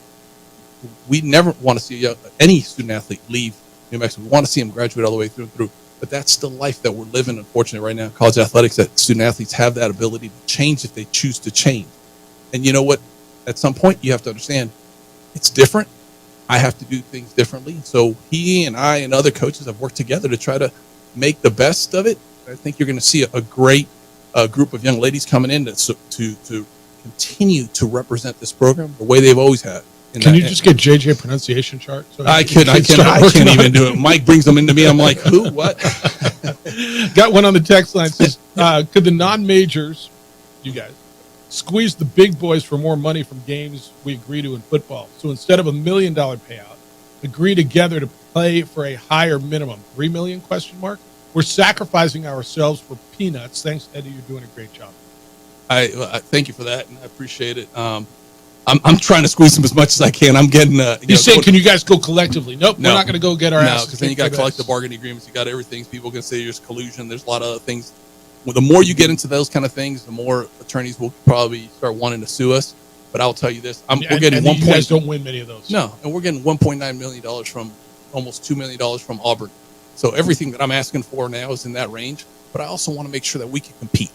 I don't want. I know this year's probably the hardest schedule we're ever going to have, and it was a decision between the previous coach, Danny, and myself, that we thought we can at this point be able to compete a little bit better. Unfortunately, we're going to be challenged. But you're right. I would love to get more money from them, but we also don't want them to say, you know what, we'll just play ourselves. We'll go get Wofford. Yeah, we'll play Wofford. We'll play somebody else, and we're not going to. The majority of you guys figure it out. Because it doesn't matter to them, does it? No. I mean, they'll find somebody. And look, and there's opportunities. I remember these teams going to Missouri and winning. I remember winning at Arizona. Like New Mexico teams have done it in the past. I mean, I know this isn't something that is yours, but New Mexico State went to Auburn. Absolutely. So and great job by them. But your schools all who did Fresno State? Damn it was Illinois. They should have beat last year at the beginning. San Diego State's had a great record against what were the legacy Pac-12 teams. Boise State, Colorado State. They're all getting opportunities. Wyoming, did they beat Tech last year? They got them at home, right? They beat Texas Tech at home last year. So there's teams in your league that are getting it done. It's not just go get a big check. It's get out of there with a big check and win. Yeah, there's certain teams, 2 or 3, that are probably much further along, the Alabamas of the world that are. Nevada did it a few years ago. But there is a way, and it has happened. I've been at the other side when I was at LSU, and we had a team came in and beat us. Yeah. So we've seen it happen at that level. Don't they? Oh, they hurt. Those ones you got to Especially when you're giving them a check at the end of the night. That's not really good. If you go ask Auburn fan and Hugh Freeze how they felt, and then they damn near beat Alabama the next week. Should have. All right, let's close it out on this. Where is UNM? As far as the athletic department overall, you've got changes in NIL, portal, scheduling, revenue sharing, lawsuits, Title IX. I mean, everything's changing. And I guess the bottom line question to this all is global fans listening. All right, but global fan loves UNM and wants them to compete. In your words, the highest level you can compete. Where is UNM in the stratosphere right now? Moving.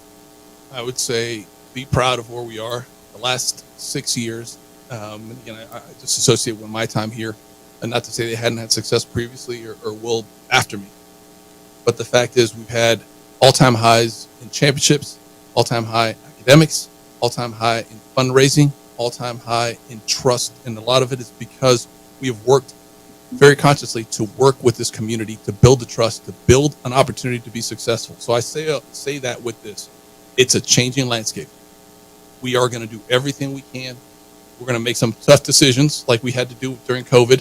And it's not going to favor well times. It might not be the best decision for that minute, but at long term, it might be the best for this program. I will promise you this. We're going to look at every aspect, and we're going to continue to give our coaches the ability to compete for a championship. As long as I'm here, we're going to do everything we can.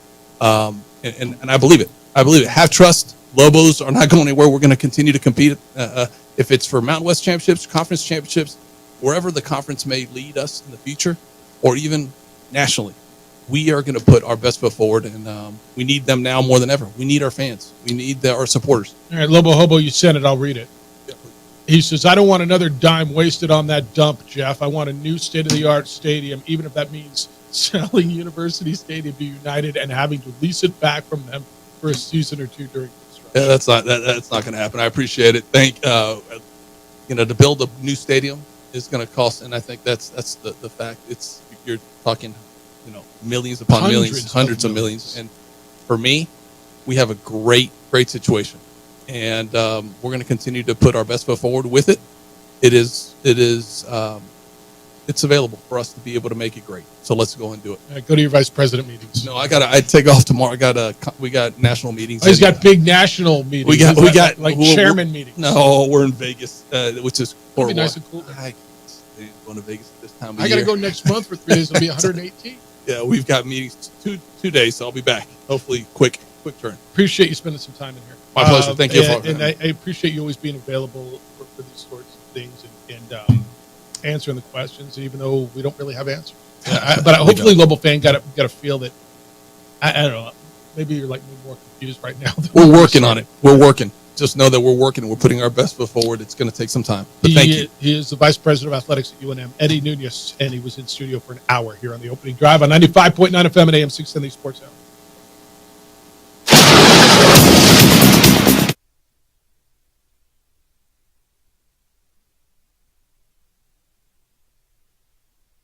We would like to thank the following sponsors for making this broadcast possible.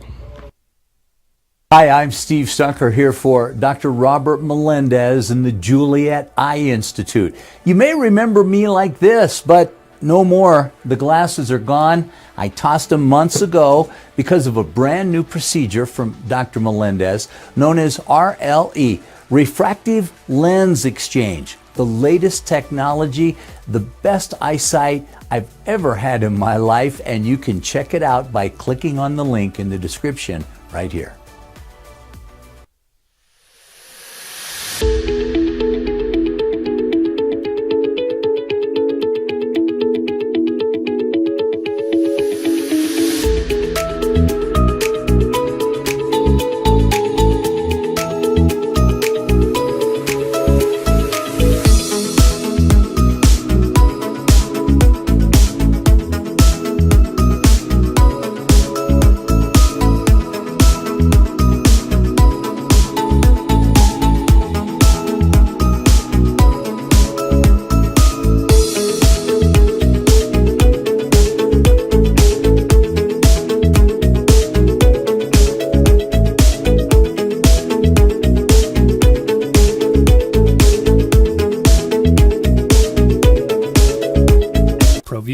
Would like to thank the following sponsors for making this broadcast possible. Hans Whitler Automotive, German car maintenance and repair in Albuquerque, New Mexico.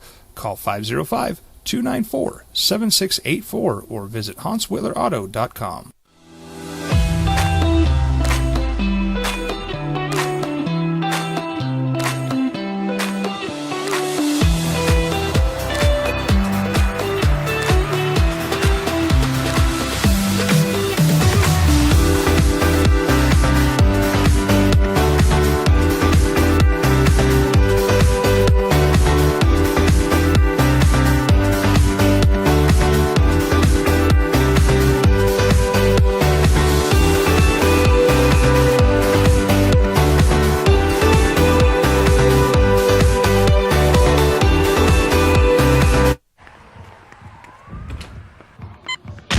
These are more than just the sounds of a safe place to go after school.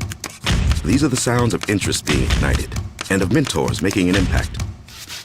At Boys and Girls Clubs, we don't do just one thing. We do whatever it takes to meet the needs of every kid who comes through those doors.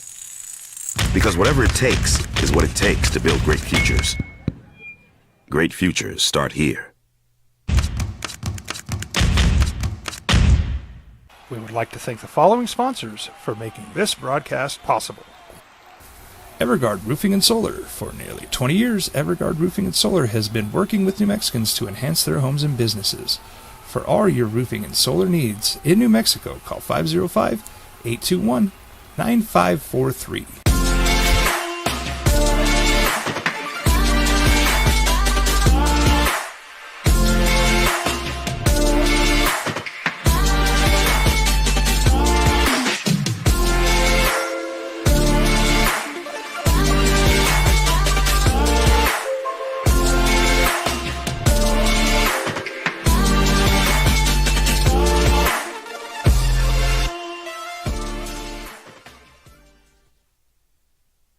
We would like to thank the following sponsors for making this broadcast possible. Albuquerque's leader in sports is ProView. From pros to prep, all your favorite action.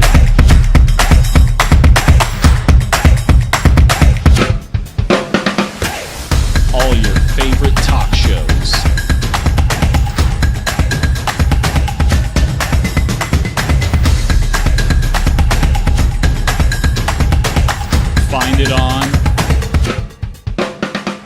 ProView Networks.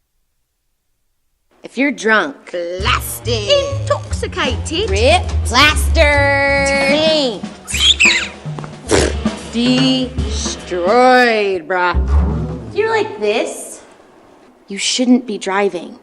I was born in New Mexico. I grew up on these streets. I got in trouble here, and I fought my way back in boot camp. I love New Mexico, especially the people. Now I'm using my training, tenacity, and energy to fight for you. I'm Adam Oki, lawyer, fighter, and New Mexican. I was a local athlete here in New Mexico, so I'm proud to support your local athletes.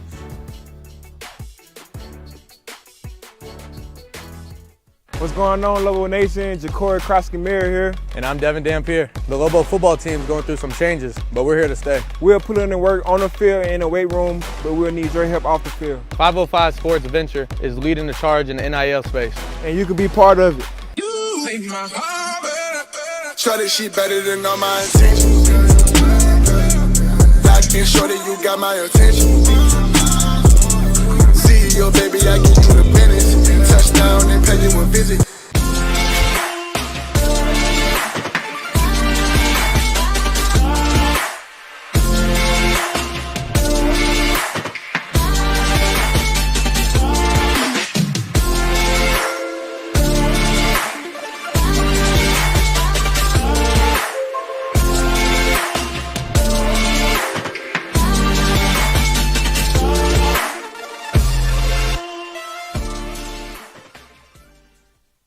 These days, it's important to know people and businesses you can trust. There's a lot of places where you can buy a vehicle, but there's only a few local dealerships where you'll find honest people who have your best interests in mind.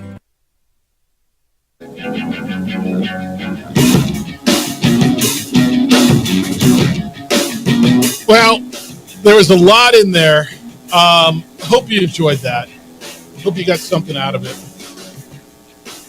Global Hobo says hundreds of $millions. Quite a bit. Jeff, this is the first time in my life the state of New Mexico has ever been in a position to financially build this. The opportunity may never come again. In a few years, it'll be back to where it's so poor. Yeah, but I'm not sure that there's an appetite to build a brand new state.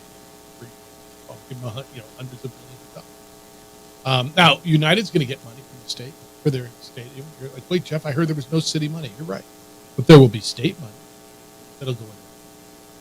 But a lot there, dude. Did you walk away feeling better about things at UNM? I mean, I walk away as confused as I walked into that conversation with Eddie, because I think the answer is we just, we're working through it and changes, and we'll figure out where we land. Yeah, you're still waiting on some final decisions to figure out which direction you're going to go with all this, because until they understand payouts and lawsuits, where that money's going to come from, the status of student athletes as employees, what do you do with the NIL? You can't really make a lot of decisions of, do you want to start making 1-2 year deals in this on top of you sign your NIL, but that actually means it's a 2-year scholarship that will be giving you all these things. And it's why he mentioned the whiteboard. You throw it out there, you discuss it, but you're still just waiting for final decisions from the courts. Yeah. And try to put yourself in the best position you can be when you get those decisions and figure out where you're going. And I think, the best thing to hope for is be competitive with your peers. And what does that mean? It's not going to mean Michigan and Alabama and SC and LSU. But can you be competitive with the teams in your league? And JJ, I appreciate that he brought up the Big 12. Because I've said it, and I'm not afraid to, and I know people laugh at me. If football was competitive, this would have been the ideal Big 12 expansion. Well, Jeff, why? I mean, it's not, San Diego State didn't get in. Why would it's right in the footprint. It's right in the middle. Look, man, Arizona State, Texas Tech, Colorado, Utah, BYU, you're surrounded. Big TV is, I think, the biggest TV market that's not in a Power 4 conference. It's a market 44 or 46, wherever we are today. It's accessible. And by the way, you're competitive in every sport but football. But you got to get your facility up to par, and you got to get football. I appreciate that he doesn't shy from it. And so for those of you who are, you know, well, the heck with football and it doesn't matter. No, it really does. And to be where you want to be, you know, I hear all the time, well, we could drop football and go into the West Coast Conference. Look at the West Coast Conference, man. None of those schools look like you. They're all private, faith-based institutions, are they not? Almost every one of them. I guess Portland's not. But almost every one of them are. Now, some of those models are changing and wavering. JJ, the other thing I came across, and I don't know that he made me feel any more secure about Olympic sports. I'm really concerned for the opportunities, but we keep talking. I hear a lot out of college athletics about we want to make sure that there's as much opportunity to play for a championship, and we talk about expanding the NCAA tournaments. JJ, I just, as simple as I can, here you have a budget, okay? And you're going to carve a big percentage out of that budget to pay your student athletes. So let's just say it's 20%. The budget's not growing exponentially, but yet you're going to continue to have to support the same amount of programs that you do now. How is that possible? And I think there's going to be a whole lot of schools that struggle with this. And you may find conferences cutting the amount of championships that they sponsor. For instance, you may have the SEC saying, you know what, we're only going to sponsor 8 sports for championships. Football, men's and women's basketball, volleyball, baseball, soccer, gymnastics, whatever. You can have those sports, but you got to go find somewhere else to compete. Because how are you, like honestly, if you take 20% or whatever the number is out of your budget to pay the players, how are you supposed to support women's tennis and golf and men's track and field and that sort of thing? And I keep hearing it all the time, well, there's so much money, they're all making millions. Again, you guys, I haven't seen the latest numbers. The numbers I saw from 2 years ago, 18% or 17% of athletic departments were operating in the red. The other 82, 83% were operating underwater. We're losing money. And we're being subsidized by the institution. How's that sustainable, right? That's my fear, is the Olympic sports and the loss thereof and the opportunity. Yeah, that as much as we were worried about a big split up top and what Division I competition is going to look like between football and even basketball, at times that major split could be the Olympic sports, not being Division I, essentially. Yeah, and it's stuff that you don't watch, but you're going to get angry when you don't. Right? It's like the men's soccer thing. When it was cut here, people lost their mind. And I understand so, but none of them would. I mean, none of you went to games. I went to one once, Jeff. Oh, okay. But they were getting, 500, 400 people a game, right? And they were good. Jeremy had a great program going. Eddie didn't want to cut men's soccer. No choice. All right, 505-246-0610. That's how to get here. Emails Jeff at sportsanimалabq.com. JJ at sportsanimалabq.com. It'll reset you when we get back. Big game last night in the NBA. If you want to get on the Caitlin Clark conversation, you're welcome to. Derek Gutierrez is going to be with us coming up at the bottom of the hour. That's 9:30 this morning. And talk to him about the big golf event that Nota McKay is bringing out to Santa Ana and Twin Warriors. I think it's fantastic how it happened and what it's going to mean. And it's huge for golf. It's huge for UNM golf as well. When we come back, Celtics are up 2-0, and has Danny Hurley made his decision yet? It's the opening drive on 95.9 FM and AM 670 Sports Animal. This report is...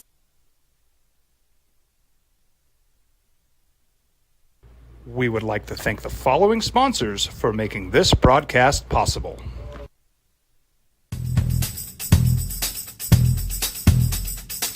International Protective Services is a proud supporter of ProView Sports and New Mexico Youth Athletics. IPS provides residential and commercial security services in the Albuquerque metro area. For more info, please call 505-897-2420 or visit internationalprotectiveservice.com. NewMexicoHistory.com. I was born in New Mexico. I grew up on these streets. I got in trouble here, and I fought my way back in Burquia. I love New Mexico, especially the people.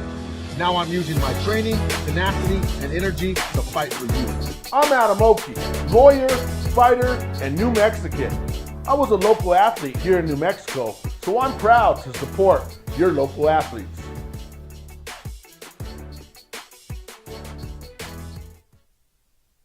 We would like to thank the following sponsors for making this broadcast possible. Hi, I'm Steve Stunker here for Dr. Robert Melendez and the Juliet Eye Institute. You may remember me like this, but no more. The glasses are gone. I tossed them months ago because of a brand new procedure from Dr. Melendez known as RLE, Refractive Lens Exchange. The latest technology, the best eyesight I've ever had in my life, and you can check it out by clicking on the link in the description right here. What's going on, Lobo Nation? Ja'Cory Krosky-Mir here. And I'm Devin Dampier. The Lobo football team is going through some changes, but we're here to stay. We'll put in the work on the field and in the weight room, but we'll need your help off the field. 505 Sports Adventure is leading the charge in the NIL space. And you can be part of it. You make my heart better. Shorty, she better than all my intentions. Locked in, shorty, you got my attention. CEO, baby, I give you the business. Touchdown and pay you a visit.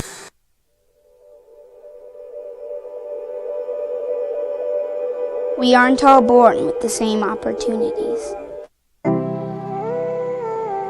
But it's the people who care that change everything. Get ready, Sprout, get ready. My coach, my teacher, my older sisters, my grandma, my brother, my tutor, my dad, and my mom. As New Mexicans, it's up to all of us to do our part. So that no child goes without love. And no family has to do it all on their own. They're all our children. Every single person is called to make a difference in the life of a child. It's up to all of us to do our part. To pull together. Pull together. Pull together. To make New Mexico the best place to be a kid.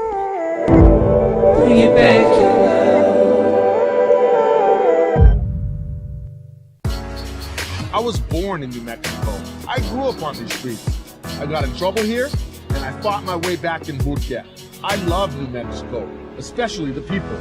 Now I'm using my training, tenacity, and energy to fight for you.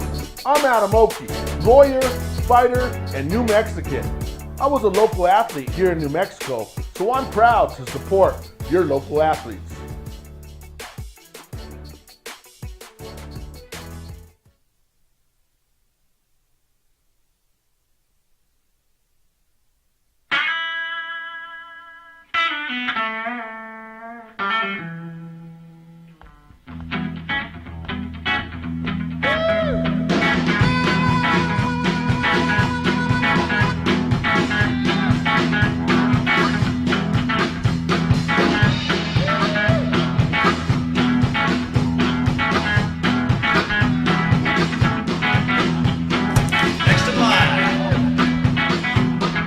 Rudy's is a proud supporter of ProView Networks.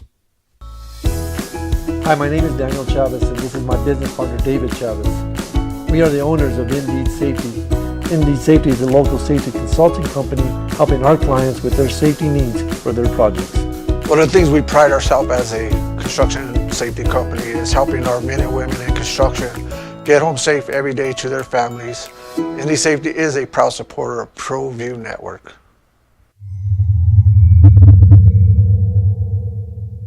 Hi, I'm Steve Stunker here for Dr. Robert Melendez and the Juliet Eye Institute. You may remember me like this, but no more. The glasses are gone. I tossed them months ago because of a brand new procedure from Dr. Melendez known as RLE, Refractive Lens Exchange. The latest technology, the best eyesight I've ever had in my life, and you can check it out by clicking on the link in the description right here.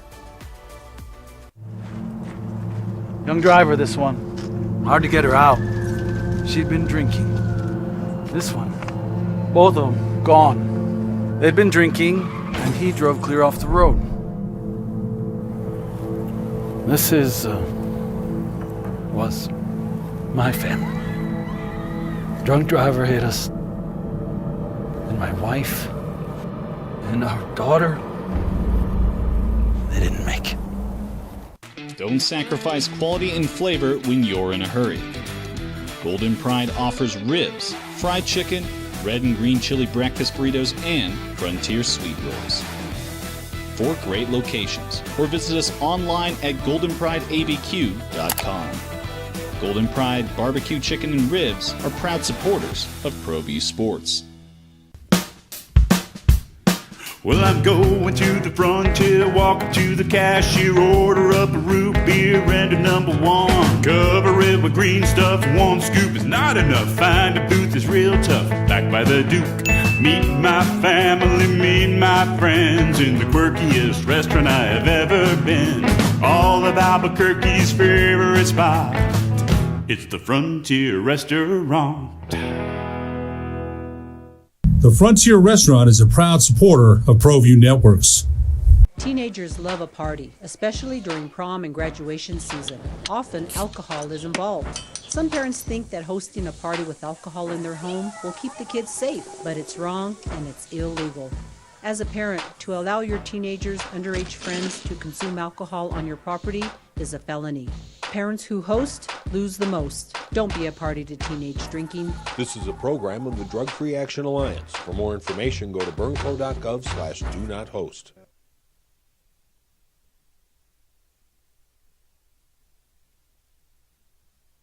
We would like to thank the following sponsors for making this broadcast possible. Vice President of Athletics at the University of New Mexico, and what is he? The chair of the NCAA Basketball Oversight Committee, right? He's a big dog, dude. Meetings and trips, and that's good. It was good to get him in here for an hour, and I hope it answers some of your questions. Ron's in on dropping sports, and we had a conversation about. I was just asking you, with the revenue, I mean, it's going to decrease if you have a pot of revenue. And it's not going to grow incredibly, but yet you have to pay out the settlement and you have to pay the players out of that with revenue sharing. How are you going to support all these sports? Jeff says, Ron says, Jeff, is it really that hard? You have a loud handful of people that bitch at first, but does anyone really miss skiing? The only time I hear about Lobo soccer is when they hammer Lobo football over the head and say it should have been dropped instead of fish fine smokes. Heck, does anyone even remember wrestling or gymnastics? From Ron. Yes, for the old school. Yeah, some do. I remember the day. I was at Channel 7 back in the day when really good wrestling and gymnastics programs got. It's unfortunate. And it's happening everywhere around America. Every athletic department is cutting sports. Nobody wants. You know who cares? People, the student athletes who are affected. The student athletes that lose opportunities. Yeah. There's people that have worked really hard for it. Like, there's people that it directly affects. And 30 years from now, we don't remember a lot of things. We'll forget a lot of things in 20 and 30 years. But it doesn't make it an easy decision. That doesn't necessarily mean that's what's going to happen. But it's on the table, and it is a bummer. It affects the people whose livelihoods are affected, the people who make their living coaching those sports or around those sports. There's a reason universities sponsor all this. And there's a reason. And I think we've lost sight of that. I do. But I don't think there's any going back either. All right. You can get in on any of that. It's all here for you. I hope you enjoyed what Eddie had to say, and you can respond to that content as we go through the morning. 505-246-0610 is the number. Hey, the number is growing. International Protective Service has hundreds of homeowners who trust them to install alarms and cameras, keep their eyes on homes and businesses, and respond quickly if alarms go off. They respond with armed, trained officers. And the reality is police aren't coming for hours if they come at all. In most cases, IPS is there within 7 minutes or less. You travel. You're not home all the time. And there's nothing worse than coming home, finding out you've been a victim of a break. I know you've noticed IPS officers at local stores, Targets, Walmarts. IPS makes a difference for them, and they can help you as well. They've helped me for years. They come by my home every day. And when I travel, I let them know, and they come by multiple times. They do exterior checks and make sure my place is good. They've given my family peace of mind. My neighbors use them as well. Look, IPS has a team watching video cameras, monitoring alarms around the clock. This secures your home. Cameras are known to discourage criminal activity. Your home is supposed to be a place of security, and if someone breaks in, it's devastating for that sense of security. Homes that are protected are far less likely to be homes targeted by the network. Here's their number. Area code 505-897-2420. 505-897-2420. They are online at IPSglobal.com.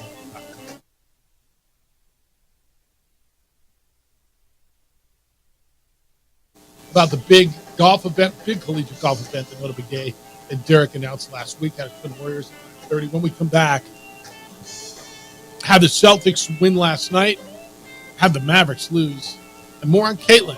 Right decision, wrong decision. All I know is everybody's talking about her. It's the right decision and it's the wrong decision. It's the opening drive on 95.9 FM and AM 670 Sports.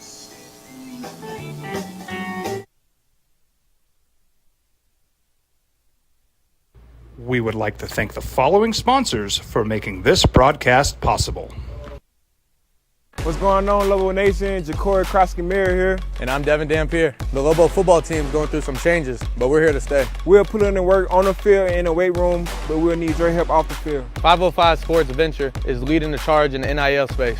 And you can be part of it. You make my heart better. Shorty, she better than all my intentions. Locked in, shorty, you got my attention.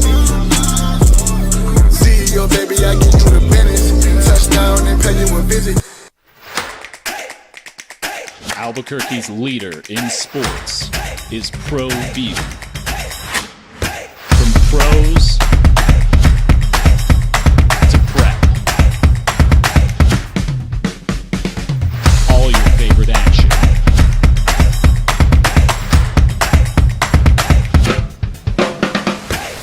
All your favorite talk shows.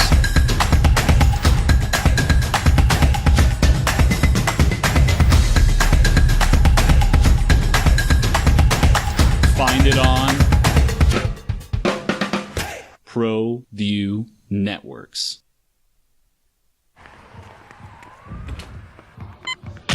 These are more than just the sounds of a safe place to go after school. These are the sounds of interest being ignited and of mentors making an impact. At Boys and Girls Clubs, we don't do just one thing. We do whatever it takes to meet the needs of every kid who comes through those doors. Because whatever it takes is what it takes to build great futures. Great futures start here.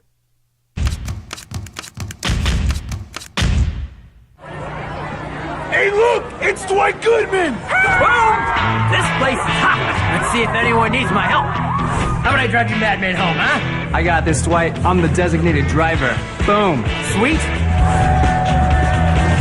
Does anyone need Dwight's help getting home tonight? No thanks, Romeo. I've got a taxi all lined up. Drive safe, Dwight. Boom! Boom!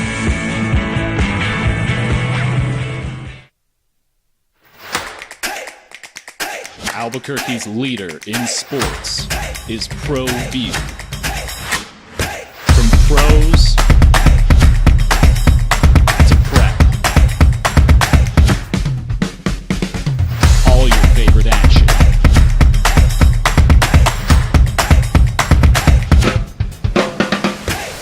All your favorite talk shows.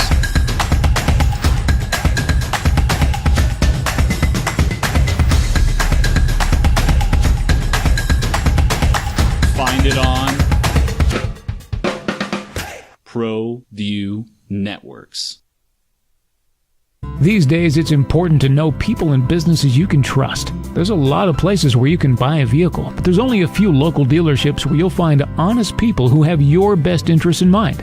And Fiesta Kia is one of them. We've been helping our neighbors save money and drive dependable cars for years, and we'd love to help you.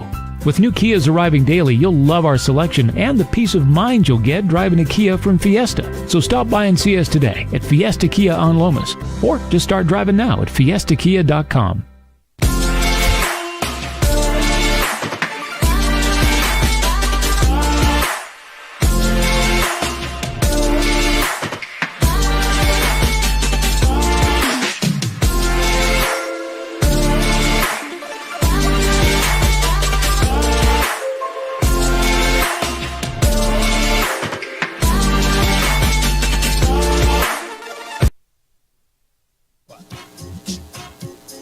2-0 is the series headed back to Texas. Hockey will resume tonight, Stanley Cup final. They'll be in Florida. Sunrise, Florida. The Panthers win 3-0 in game 1 over the Oilers. But, JJ, all anybody's talking about everywhere is it's insane. And I don't know when this will die down, if it will die down, is the Caitlin Clark comment. And evidently, she texted her coach. They woke a monster by not picking Caitlin for the Olympic team. I want to go back to the beginning because I know the audience turns over all morning, JJ. And I said going into the break, it's the right decision and the wrong decision to leave Caitlin Clark off of the United States Olympic team. It's the right decision in the short term for her to finally get a rest. See, WNBA get a break for 3 weeks. Is that what it is? A month? Because of the Olympics, and so Caitlin Clark hadn't had a break. She went to camp in September and started her college season. Played a full college season, went all the way to the Final Four, had a few weeks off before, while getting drafted and then starting the WNBA. I think for her in the immediate, it's great. If she was on this team, she would not have been playing a bunch and probably didn't deserve to play a bunch, although I do think she's good enough to make this team. Where it's the wrong decision is the popularity of this game, which has never been higher, and it's in large part because of and to market this sport and market this team and market all the other ladies on this team at an international level and to leave off the most popular player that sport has ever seen. And yeah, that's a big statement, but it is the most popular player that sport has ever seen. I think is a big mistake as far as growing the popularity and people who are going to watch it. JJ, you made a great point earlier, and you may end up being right. You think she may still be on this team. Somebody could get hurt. Somebody may withdraw, pull off, whatever. And then it'll be interesting to see how she handles it all. But that's where I think it's the right move and the wrong move. And as far as marketing and popularity and what it would do and the people who would be watching, you may tell me they're going to watch the Olympics anyway. Yeah, but they're going to watch swimming. We're going to watch track and field. And they're going to watch men's basketball. And people who wouldn't have watched women's basketball anyway probably aren't.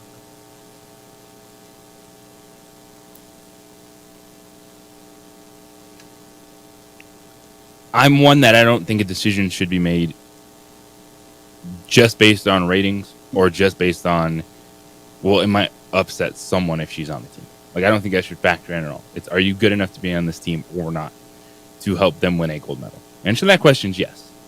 But right now, with the veterans in front of her, by the way, Caitlin Clark's going to be in this position in 10 years.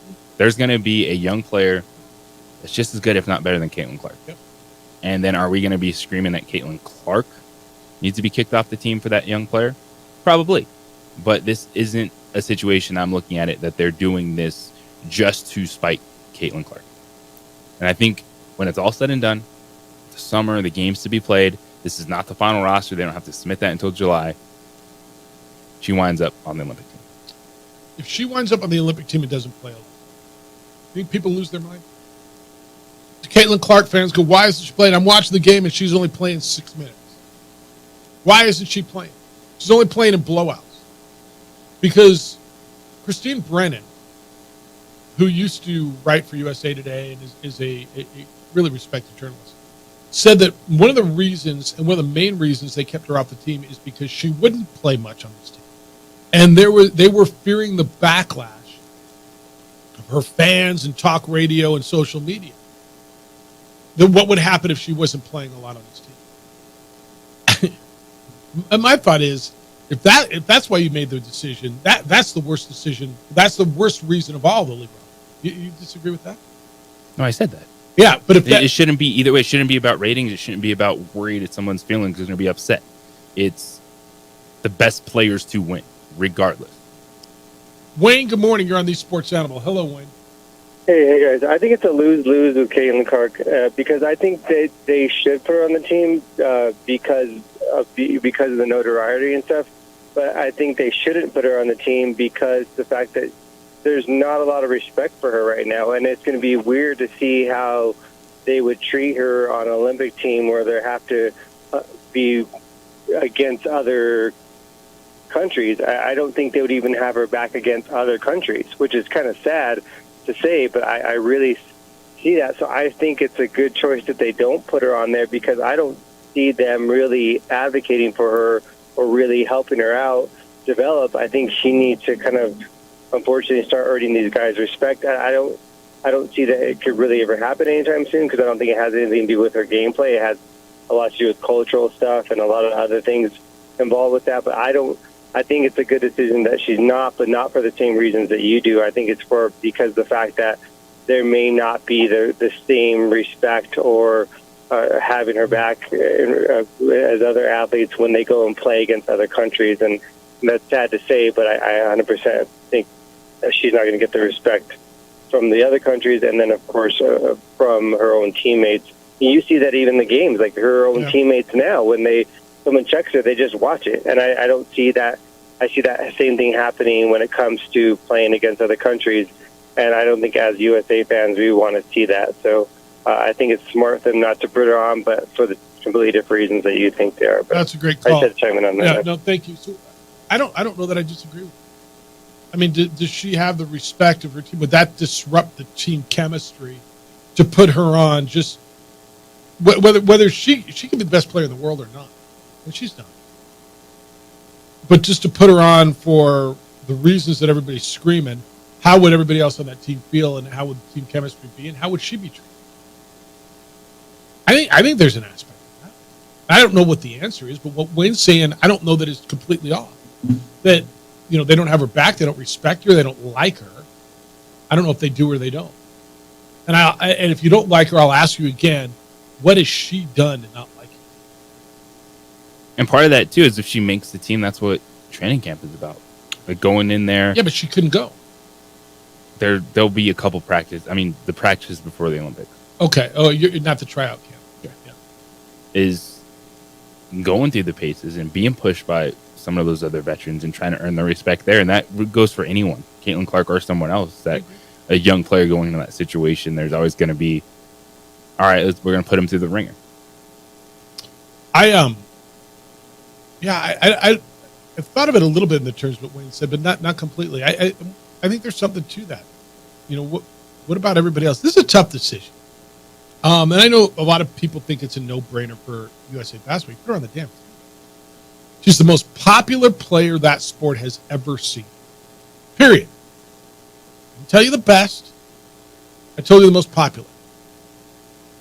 Cheryl Miller was better, and Candace Parker was better, and but nobody. Did Good Morning America talk about her? Did every talking head show spend hours talking about them? Well, and she has the play to back it up. This isn't just one of those stories you see in like, hey, here's a good-looking female athlete. We're going to promote the crap out of this person. No, there's tournament performance, the all-time leading scorer in college basketball. Like there's enough performance to back it up. Who was it not Anna Kournikova? There was a tennis player that was like that. Beautiful. I think won one Grand Slam, but got all the love for a while because she was gorgeous.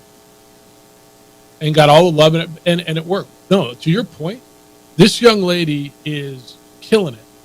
Set the all-time record for scoring in college basketball. Not just like women's college basketball, all-time college basketball. And now is in a rookie season in the WNBA. And she is beyond holding her own. She is 14th in the league in scoring. On a crummy team. On a crummy team. And filling arenas to the point that just has not been seen. I mean, you got a way to go, but I think Wayne's point might be valid too. What about the input from all the other? I don't want her on the team. I don't want it to be all about. I mean, I could see that too. There could be some of that if she's on the team. It's all about her and not about us. I could see there be some of that because it would be. She'd be Captain America, even though she wouldn't be the captain. 505-246-0610. What says you? 888-922.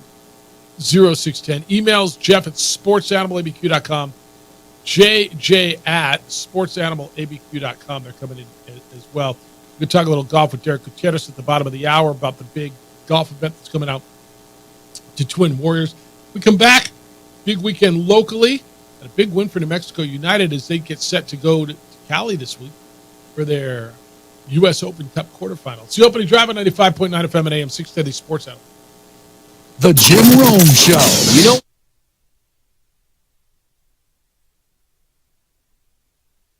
We would like to thank the following sponsors for making this broadcast possible. What's going on, Lobo Nation? Ja'Cory Krosky-Mir here. And I'm Devin Dampier. The Lobo football team's going through some changes, but we're here to stay. We'll put in the work on the field and in the weight room, but we'll need your help off the field. 505 Sports Venture is leading the charge in the NIL space. And you can be part of it. Shorty, she better than all my intentions. Locked in, shorty, you got my attention. See your baby, I give you the business. Touchdown and pay you a visit. a burglary takes place in the United States approximately every 15 seconds. International Protective Service is your answer for commercial and residential security in all of Albuquerque. IPS will work with your monitoring company for fast, reliable response times. You can rest easy knowing you, your family, or your company is watched over by International Protective Service. Call International Protective Service today.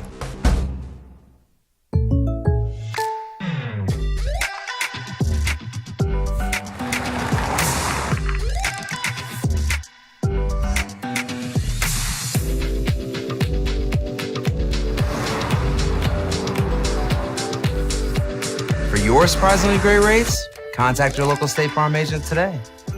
If you want the real deal, call State Farm agent Marty Size in Albuquerque today. Like a good neighbor, State Farm is there. Don't sacrifice quality and flavor when you're in a hurry.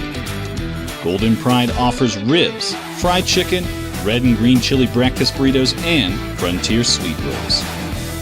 4 great locations, or visit us online at goldenprideabq.com. Golden Pride Barbecue Chicken and Ribs are proud supporters of ProView Sports. If you're drunk, blasted, intoxicated, ripped, plastered, destroyed, bruh. If you're like this, you shouldn't be driving. Young driver, this one. Hard to get her out. She'd been drinking. This one. Both of them gone. They'd been drinking, and he drove clear off the road. This was my family. Drunk driver hit us. And my wife and our daughter, they didn't make it. Hi, I'm Steve Stucker here for Dr. Robert Melendez and the Juliet Eye Institute.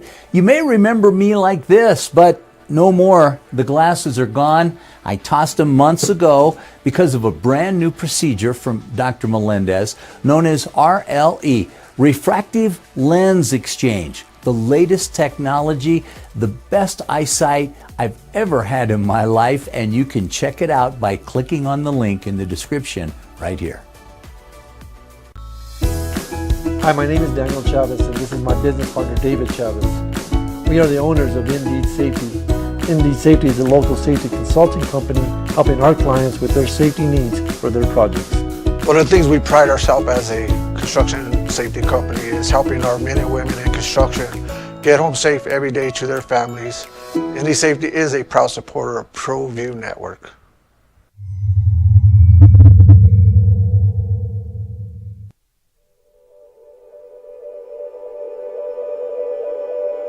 We aren't all born with the same opportunities. But it's the people who care that change everything. Get ready, Sprout, get ready! My coach, my teacher, my older sisters, my grandma, my brother, my tutor, my dad, and my mom. As New Mexicans, it's up to all of us to do our part. So that no child goes without love. And no family has to do it all on their own. They're all our children. Every single person is called to make a difference in the life of a child. It's up to all of us to do our part. To pull together. Pull together. Pull together. To make New Mexico the best place to be a kid.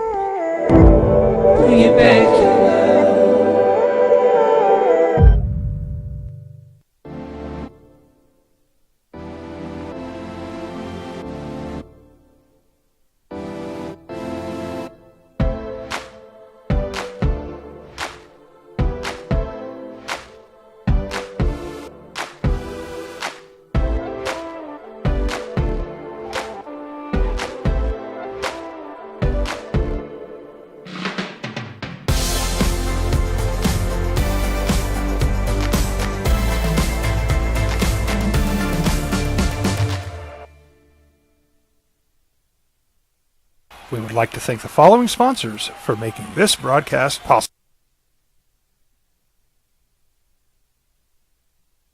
Hey, look! It's Dwight Goodman! Boom! This place is hot. Let's see if anyone needs my help. How about I drive you madman home, huh? I got this, Dwight. I'm the designated driver. Boom. Sweet. Does anyone need Dwight's help getting home tonight? No thanks, Romeo. I've got a taxi all lined up. Drive safe, Dwight. Boom! Boom!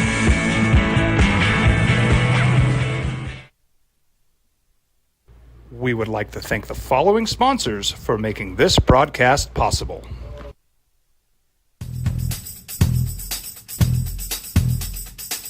International Protective Services is a proud supporter of ProView Sports and New Mexico Youth Athletics. IPS provides residential and commercial security services in the Albuquerque metro area. This week. No, they won't. It's not this week? That's July 10th. July 10th? Yeah. I thought it was June. Okay, then I'm way off. Okay, I thought it was this week. Then I'm way off. I apologize. Where did I see that? Anyway, it doesn't matter. Today's June 10th. It is. Today is June 10th. Yeah, no, I didn't think there was that big of a layoff. I thought it was this week. They continue. It's just consistent, good. This is the most steady team that I think I've seen them ever have.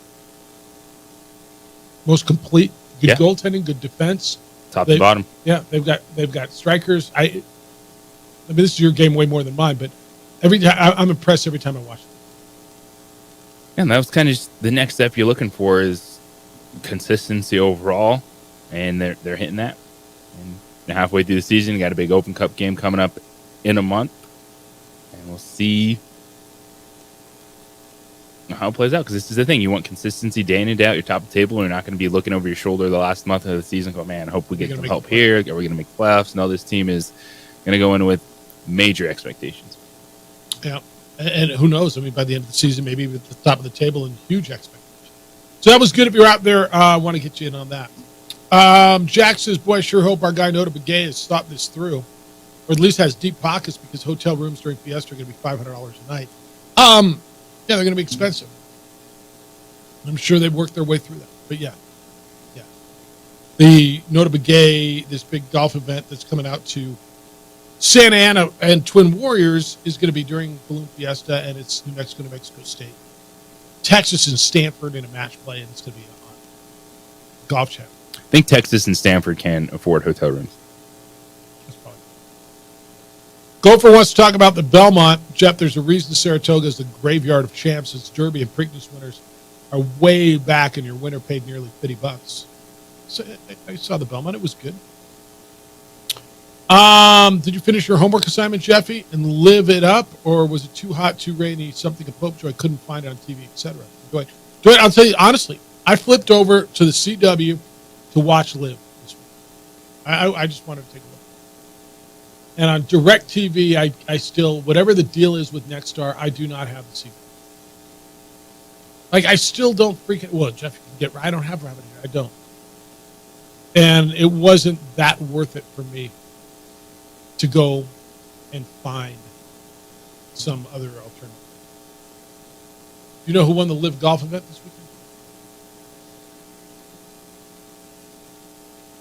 No.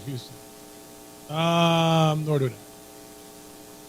Cleeks Golf Club was the winner. And Cleeks Golf Club was the winner? That's the name of their team. The Cleeks Golf Club. Okay. That was like where they played. No. That's the team. And Carlos Ortiz was 15 under. He won Live Houston, 1 stroke better at 15 under than Adrian Maronk, and 2 strokes better than Patrick Reed and David Puig. All I know, I did watch Scotty Scheffler win. I watched him hold off Colin Morikawa at the Memorial at Jack's tournament, which was pretty damn good. You watch any of that? That was really good. It was really good because the winner shot a 74. It wasn't like they're 117 under. It was a hard golf course, and Scotty Scheffler wins the game. And the U.S. Open's this week. Yeah, I did watch that. See? What else you got for me? Todd says, didn't Saturday night feel good, Jeffy? See Albuquerque's baseball team in that winner's circle? You grind every day, so you need to be rewarded once in a while. If Sacramento sweeps that series, your season can go south real fast. How much more south can it go? They've lost 10 of their last 12. Past the equator? I mean, isn't it though already? They've lost 10 of their last 12 games has Albuquerque's Isotopes.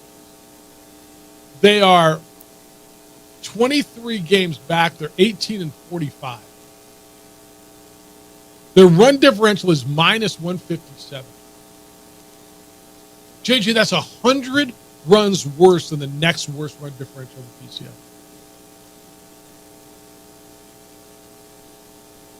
I mean, when does it end? When does the second half start? Even if you go over to the International League, the lowest win total from teams is 25. As much as I tell you, I think the United team this year is the best United club I've seen. JJ, this could be the worst. And that's saying something. This could be the worst Isotopes team. Have you seen their parent club? Yeah. Yeah, I have. It's a trickle-down effect. I may get to go see them in person. That'd be awesome. No, their parent club is 23-42. Almost the worst. One game off of the worst of the National League. Were we talking about them maybe being in contention for a wild card?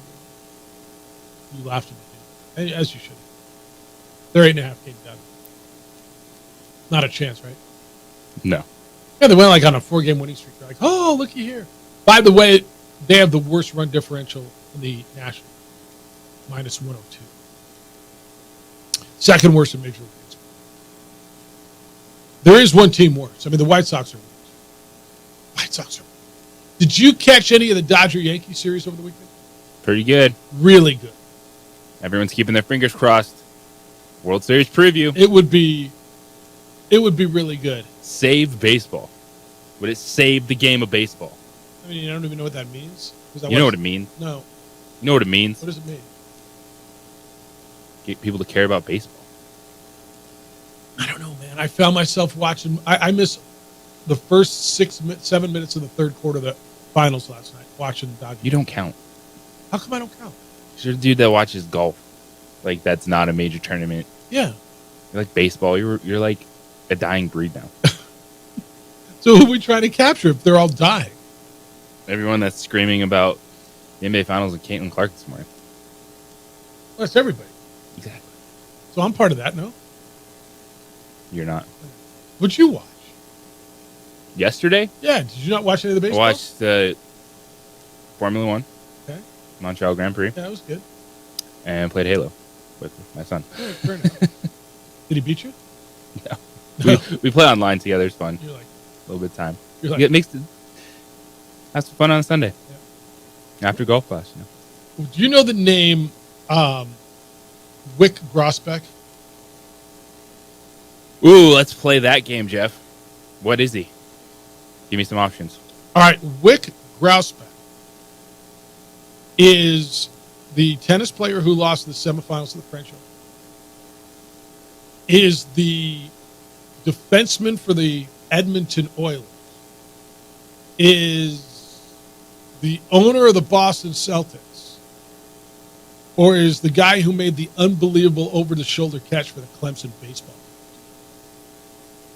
team? Which, by the way, was Willie Mays' ass. I caught some of that, too.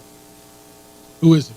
Initially, I'm like, this dude is like a baseball player from 1923. All right. But that wasn't one of the options. No. So, with what happened this weekend, those last two options sound great. Oh, man. I'm torn between the Celtics owner and the dude who made the catch. Let's go Celtics owner. He is the Celtics owner. His name is Wick, W-Y-C. So he's sitting courtside, and I guess he was John the whole game with Luka Doncic. And every time you saw Luka turn back and talk, that's who he was talking to. Should an owner be John with a player?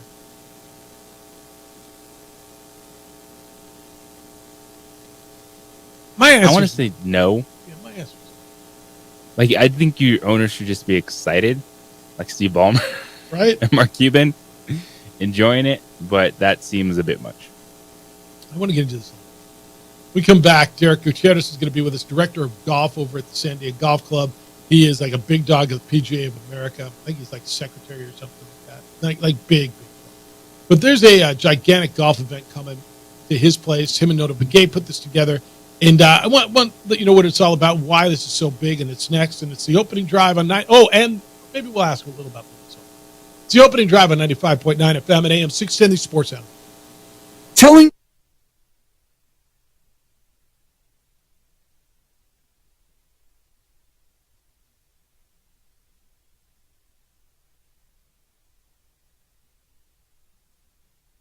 We would like to thank the following sponsors for making this broadcast possible. Don't sacrifice quality and flavor when you're in a hurry.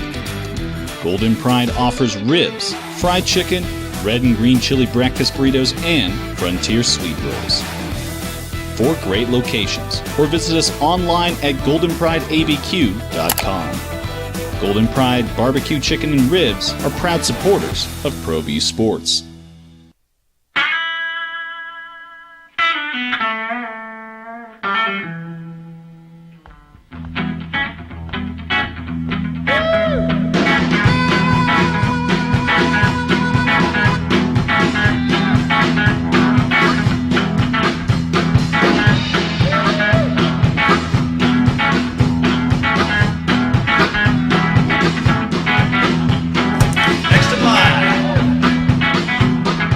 Rudy's is a proud supporter of ProView Networks. Teenagers love a party, especially during prom and graduation season. Often, alcohol is involved. Some parents think that hosting a party with alcohol in their home will keep the kids safe, but it's wrong and it's illegal. As a parent, to allow your teenagers' underage friends to consume alcohol on your property is a felony. Parents who host lose the most. Don't be a party to teenage drinking. This is a program of the Drug Free Action Alliance. For more information, go to burnco.gov/do-not-host. We here at Clark's Pet Emporium welcome you to bring in your pets. We know that having your pet with you makes the experience of shopping for them even better.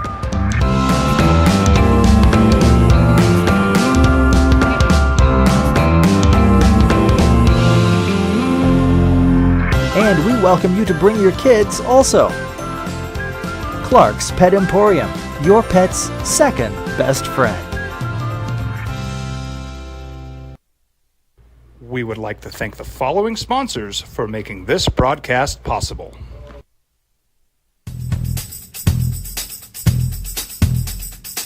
International Protective Services is a proud supporter of ProView Sports and New Mexico Youth Athletics. IPS provides residential and commercial security services in the Albuquerque metro area. For more info, please call 505-897-2420 or visit internationalprotectiveservice.com. What's going on, Lobo Nation? Ja'Cory Krosky-Miller here. And I'm Devin Dampier. The Lobo football team is going through some changes, but we're here to stay. We'll put in the work on the field and in the weight room, but we'll need your help off the field. 505 Sports Venture is leading the charge in the NIL space. And you can be part of it. shorty, she better than all my intentions. Locked in, shorty, you got my attention. CEO, baby, I get you the business. Touchdown and pay you a visit. Hi, I'm Steve Stucker here for Dr. Robert Melendez and the Juliet Eye Institute. You may remember me like this, but no more. The glasses are gone. I tossed them months ago. Big things happening, man, and it's really, really cool. And it's good people putting this together. Got a gigantic golf event coming out to Twin Warriors in Santa Ana Pueblo. It'll be Balloon Fiesta Week, October 8th through 9th. 4-team match. New Mexico State, Stanford, and Texas. All teams, all schools with whom Nota Begay's got relationships. And the NB3 Foundation is putting this together. And it's a high-level shootout at the NB3 match play. It's the opening drive, Jeff Symbieta and JJ Buck going out to the beautiful Twin Warriors. It'll be televised on Golf Channel. He is, man, he's got a lot of titles. Like, what's the biggest one? Is it general manager, director at Santa Ana Golf? Is it, what is it, secretary, PGA of America? Like, how do you have a business card? Derek Gutierrez is with us. What's up, man? How you living? Good morning, and man, you really sold me, man. I love that. It's time to ask for a raise or something right now. I'm just kidding. I'll be your agent. Good to be with you always. I appreciate you fitting me into your busy schedule, and great. No, I'm currently just, living my dream. I just hit 28 years with the Pueblo Santa Ana. I'm currently the general manager and director of golf. I oversee all operations at Santa Ana Golf Club, Twin Warriors Golf Club, Prairie Star Restaurant, and then our 2 casual grills. And then just wrapping up my 4-year term as a national director for the PGA of America District 12. I represent all of New Mexico and all in Texas on the national board. And then I'm running for national secretary of the PGA of America. So just got a lot of stuff going on, but just really enjoying it, and just a blessing to be a PGA member. Well, congratulations on all the success, both nationally and locally. And I think this announcement last week was huge for golf, and obviously golf in this region of the Santa Ana Pueblo, but to partner with Nota, who I know is a good friend. And I said last week, Derek, I love that Nota has made it a priority to give back to this community. And he could live wherever he wants. He's a national celebrity. He's a big dog. But how important it is, and to bring New Mexico State with 2 of the premier golf programs, men and women in America, and bring them to your place for a nationally televised event. This is huge. I don't know how you put it in perspective. It's still settling in, and it's something he approached me on. Oh boy, it was right around the holidays. He said, "Do you think we can make this happen?" And I said, "Well, I got to get the Pueblo on board. I got to get the Santa Ana Golf Club board of directors on board." And so, first and foremost, Nota loves showcasing the culture, the religion of the Pueblos. He loves showcasing New Mexico, where he's from, and to be able to do this here at Twin Warriors Golf Club with an event of this stature that'll be televised on the Golf Channel is incredible. Stanford, historic, national championships, historic program we Nota's a product of, and then of course University of Texas, who's got a similar history with a lot of players on the men's and women's tour coming out of their programs, and New Mexico, no slouch at all, right? You've got their 2 head coaches at Texas are graduates of UNM and played both in the men's program here, and a lot of historic players out there playing on tour. And same with New Mexico State, just great history all around. It'll be really competitive and just an awesome opportunity to showcase our facility first and foremost, showcase everything that we have to do here at the Pueblo. Our hotels, our C-stores, casino, of course, which is the big driver of everything we do. And so, and then to do it during Balloon Fiesta Week is incredible. It's going to be a wonderful time to just open our doors, open our fairways, and then just have a tremendous event. And all credit goes to Nota, and our friendship goes way back into the probably early 80s. And so I can't wait to partner on this event with them. He's Derek Gutierrez, the general manager of everything that is golf and plus out at Santa Ana Pueblo Twin Warriors. What's the format going to be, Derek? Still working the format out, but not, I want to say it's kind of like a Ryder Cup, but it's match play. And it's going to be the 4 schools going against each other, and they're going to be combined scores of the men's and women's teams, because we got both men's and women's teams being here. And so over the 2 days, we'll determine a team champion. And so can't wait to see the exact format, how that rolls out. but essentially a team competition. And I say Ryder Cup format, but probably will vary a little bit. But nonetheless, it'll be incredible competition for the 4 schools. So to have this nationally televised, what it does for your golf course, and I remember a few years back, I called you, and I had a buddy, a guy I know through the bowl business, and they go on a golf trip every year. And they go to destination courses. They go to Pinehurst. They go to Pebble Beach. And they came out and they played your golf courses and stayed at your facility and stayed at the Hyatt. And they had heard about it. I guess this just fuels that tourism. That's got to be a gigantic piece of your business. But what this does for your destination, to put it on national TV like this, it's got to be gigantic. It's great, yeah. I mean, so we've been on national TV with the Golf Channel several times with our PGA of America events, and just an opportunity to do that and just really know that there'll be a lot of golfers tuning in. It's the format being on a Monday, Tuesday means we're not competing against a PGA Tour event, LPGA event, and so all eyes that are on the Golf Channel will be on this event. So, and within that, we're going to have really incredible opportunities to showcase vignettes that show the Hyatt Regency Tamaya Resort and Spa, that show the Santa Ana Star Casino Hotel, that show our golf courses, that show a lot about the Pueblo of Santa Ana and the religion and the culture. And so just can't wait. It's not just about golf. It's about our whole, experience that you talked about here. And then, again, Balloon Fiesta Week, just cherry on top of the Sunday. Yeah, Noda mentioned something last week about telling the story through the people of Santa Ana Pueblo's eyes and voices. And people always can tell a story, but sometimes the translation gets lost. You're going to get to tell the story the way the people of the Pueblo know the story, not some sort of interpretation. I think that's a big deal. No, it's going to be authentic. It's going to be real. It's going to come right out of our mouths. And so not by a third person. It's the people that live here, that have lived here, and it will be authentic. It'll be organic, and it'll just be an incredible story. And I think it will resonate with everybody watching. It's a big deal, and it's coming to the Pueblo on October 8th and 9th. Derek, what's it like just communicating with the schools and trying to figure out what works and schedules and what institutions that you want to bring into New Mexico to compete with, of course, UNM and MSU?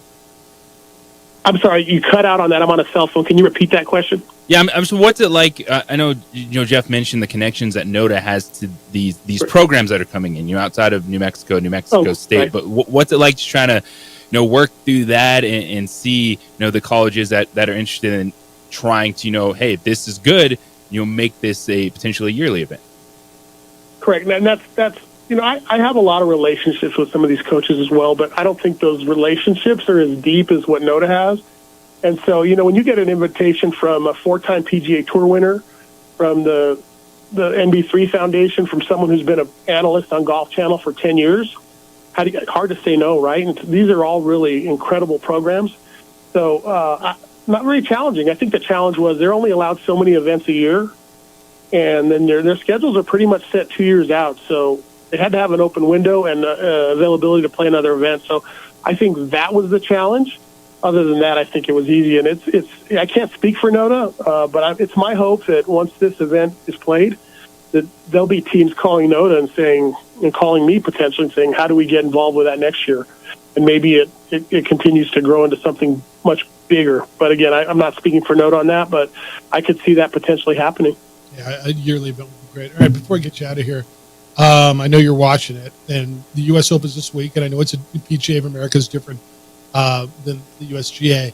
But watching what Scottie Scheffler's doing to the golf world, man. He shot a 74 and 1 the other day. We're watching a guy. I'm not ready to say he's one of the greatest ever. He's having one of the great runs that we've seen in a long time. How good is Scottie Scheffler? Scottie is incredibly talented. He might have one of the greatest starts ever in terms of, such a young career. And too early to say, Tiger Woods, is he matching what Tiger Woods did, things of that nature. Jack Nicklaus, no. But he's making great strides. He's just a well-rounded gentleman and a great player, family man. And he had the incident, a few weeks ago in Louisville, and I think handled that just so well. And but once they hit that first tee ball, he potentially can win every tournament right now. He's that good. He's in the hunt every single week, and Hope that momentum continues for him because there's so much talent out there. But he's definitely a star in the game, and hope he continues to do well. All right.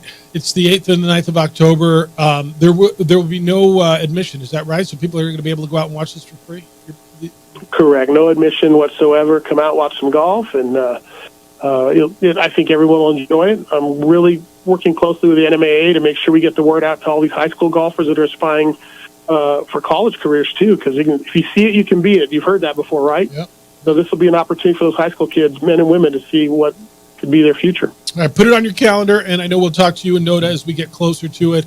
Congratulations, my friend. I'm stoked for you. Great things continue to happen because you work your ass off, and you're really good at what you do. This is going to be a great one. Congratulations. I talked to Noda the other day. I told him I'm just proud of what you guys are doing out there. Keep doing it. Well, to both of you, thanks again for always fitting us in. I know you always support everything we do out here at the Pueblo Santana and Santa Ana Golf, and just look forward to having you both, and appreciate the time. Be well, Derek. We'll see you soon. Adios, my friend. Talk to you soon. He is Derek Gutierrez, and he's one of our gems, dude. Like when you start ascending up the PGA ladder on a national level and get to the level where he is, we got some great bright ones here, and he's one of them. But that's a big time event, and I think you're going to enjoy that. All right, wrap it up when we come back. Everything you got to know as we go through a Monday on the opening drive on 95.9 FM and AM 610, the Sports App.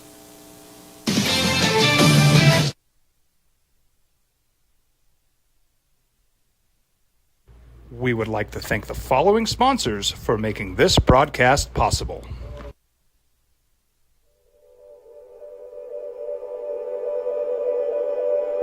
We aren't all born with the same opportunities. But it's the people who care that change everything. Get ready, Sprout, get ready! My coach.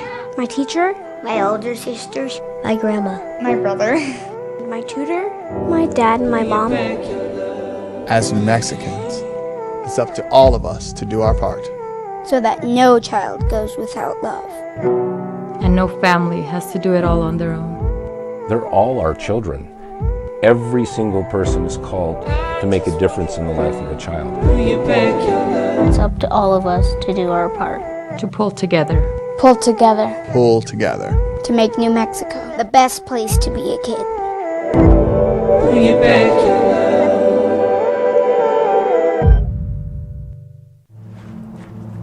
Young driver, this one. Hard to get her out. She'd been drinking. This one. Both of them gone. They'd been drinking, and he drove clear off the road. This was my family. Drunk driver hit us. And my wife and our daughter, they didn't make it.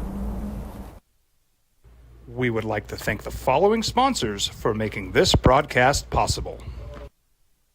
I was born in New Mexico. I grew up on these streets. I got in trouble here, and I fought my way back in boot camp. I love New Mexico, especially the people. Now I'm using my training, tenacity, and energy to fight for you.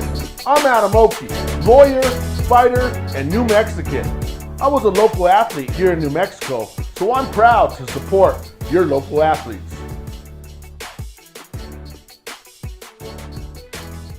What's going on, Lobo Nation? Ja'Cory Krosky-Miller here. And I'm Devin Dampier. The Lobo football team is going through some changes, but we're here to stay. We'll put in the work on the field and in the weight room, but we'll need your help off the field. 505 Sports Venture is leading the charge in the NIL space. And you can be part of it. Shorty, she better than all my intentions. Locked in, shorty, you got my attention. CEO, baby, I get you the business. Touchdown and pay you a visit. We would like to thank the following sponsors for making this broadcast possible. Everguard Roofing and Solar. For nearly 20 years, Everguard Roofing and Solar has been working with New Mexicans to enhance their homes and businesses. For all your roofing and solar needs in New Mexico, call 505-821-9543. Hey, look! It's Dwight Goodman! Boom! This place is hot. Let's see if anyone needs my help. How about I drive you madman home, huh? I got this, Dwight. I'm the designated driver. Boom. Sweet. Does anyone need Dwight's help getting home tonight? No thanks, Romeo. I've got a taxi all lined up. Drive safe, Dwight. Boom! Boom!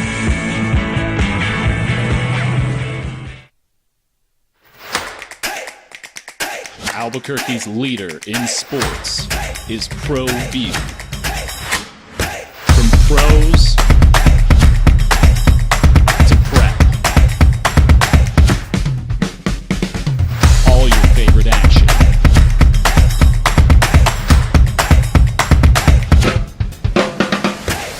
All your favorite talk shows.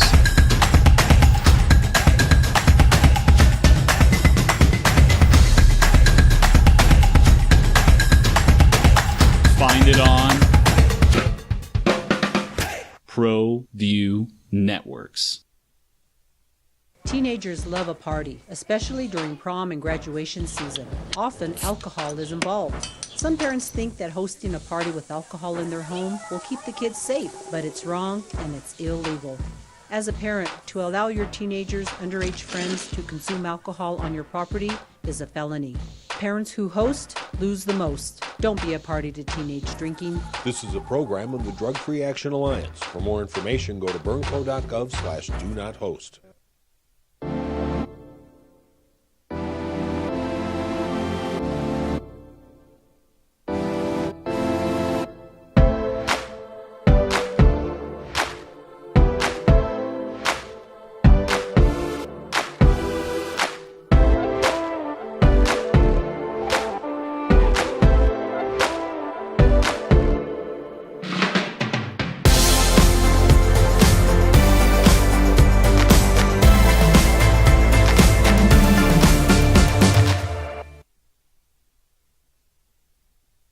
People are losing their mind over this. And I told you, I think it's both good and bad. And, we'll see.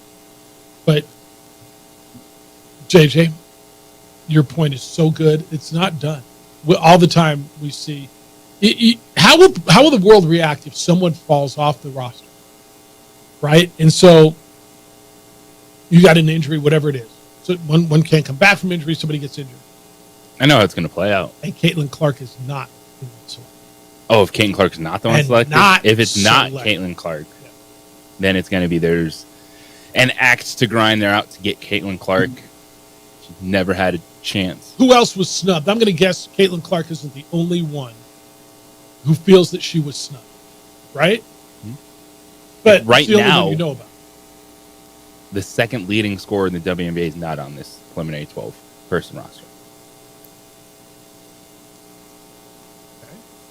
Here's the problem. It's a credit to the depth of the talent, but no one knows who that is. And really, on this roster, the good majority of people having this conversation only know Caitlin Clark. And so it's easy to scream that the team doesn't know what they're doing. They're destroying women's basketball, missed opportunity, which, from a rating standpoint, you can't argue that. That is the biggest rating spike ever for women's basketball. Ever. Arike Ogunbowale is the second leading scorer. She plays for the Dallas Wings. She's the second leading scorer in the league. I don't think the number 4 scorer in the league is on there either, is she?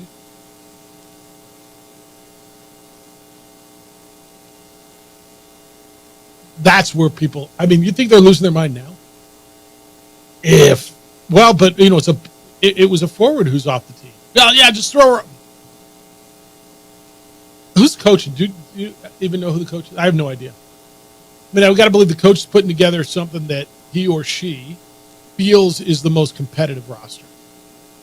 To go play an international scale, to go play the Olympics, and win. Because God forbid this team comes home without Caitlin Clark and without a gold medal. You want to see people lose their freaking minds then? God forbid for women's basketball, they don't bring Caitlin Clark over there and they don't bring back a gold. Oh, now I don't even think that's possible. I think Americans women's basketball, United States basketball, is so far ahead of the world right now. I don't see. JJ, who's next? Yeah, if you're able to run out there, Asia Wilson, Brianna Sturt, Kelsey Plum, Sabrina Ionescu. That's a really good basketball Talia Cooper. I mean, that's a really good basketball They're team. really good. Nobody's arguing that they aren't good and they aren't deep and that the women on there deserve to be on. And to your point, you got to take someone off. Who you taking off? I don't know, maybe the 42-year-old.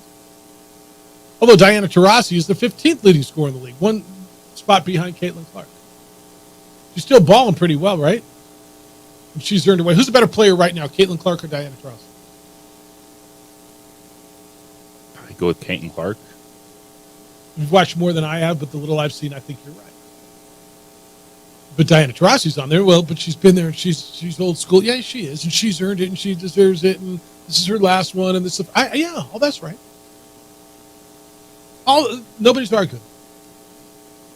I told you earlier. I'll tell you again, and it's fascinating to listen to this because the arguments and the conversations are so heated. I think they made the right decision for her to sit her, rest her, keep her away from the zoo, the circus, all of that. It's probably best for her in the immediate. And it's such the bad decision in terms of marketing that sport and striking while the iron's hot and growing the popularity of women's basketball. And Wayne, a caller earlier, brought up a great point. You know, how would she be with team chemistry? Do the other women on that team respect her? Would they feel she earned her way on the team because she's earned her way on the team? Or because she brings eyeballs? And by the way, if she brings eyeballs, it brings money to you, it brings more notoriety to you. But I get it. What has she done? What has she done? What did Kennedy Clark say besides shooting threes? What does she bring? Kennedy Carter. Said it. She's done a lot, and I think the majority get it. I think the whole Chicago Sky Angel Reese situation was one event. Like, you didn't know what happened with Caitlin Clark this week, and she played basketball, and no one took a cheap shot at her. But in that moment, it was like, oh my gosh, the whole world is attacking Caitlin Clark, and the WNBA hates her. No, it was really just that team with the Angel Reese piece, and then Carter just going out of her way to foul her. Mm-hmm. Boy, do people lose their mind.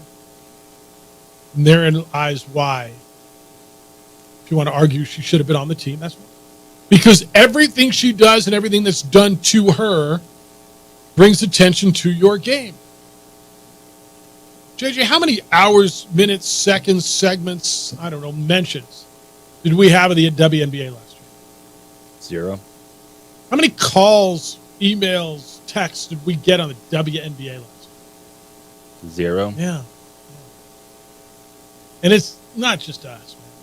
How many segments on Pick Your Favorite TV Talking Head Show did they spend on the WNBA last year? Sure as hell not what they're doing now. How many times did you stop as you were flipping through channels last year and watch a WNBA game? So, Jeff, it's not the WNBA. It's the Olympics. I get it. I get it. People will watch the Olympics because it's the Olympics. Maybe. But if they're playing at 9 o'clock in the morning on a Tuesday when they play Spain, you'll watch the highlights that night.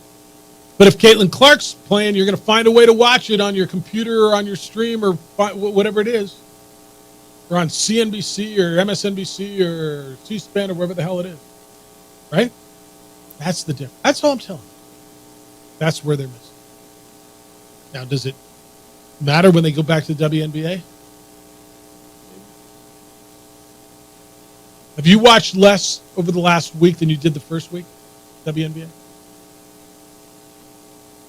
You're the wrong guy, right? Well, no, I'm not the wrong guy. It's my sports viewing this time of year dips a little. Especially when you have a kid on summer break, doing different things, trying to be outside a little bit more. Put your kid to work. Mine got a job. I told her to go to work. I'm trying to tell him. But it's tough. I still have to drive him everywhere. Don't mow the lawn. I have to get his food. It's like, come on, man. You're 5. Let's go. You're right. And he's at 5, you got endless energy. Endless energy. Dad, let's watch Caitlin Clark. No, baby, let's watch Sabrina Ionescu. Let's watch Asia Wilson. All right, I'm hearing Monday afternoon. That's today afternoon is when you'll get a decision on Dan Hurley. 505-246-0610. Still have a second or two for you to get in if you want. Emails, good stuff today, by the way. Jeff at sports.mlabq.com. Dan says $500 hotel rooms reply to JJ Jeffrey. The idea that Power Fives have George Washington burn is an illusion. Wilner's report included the financial state of Stanford's athletic department. Cal and Stanford athletic departments combined had an operating shortfall of $37.6 million in 22 and 23. And they're still going to pay for hotel rooms for their athletes next year. Isn't that insane?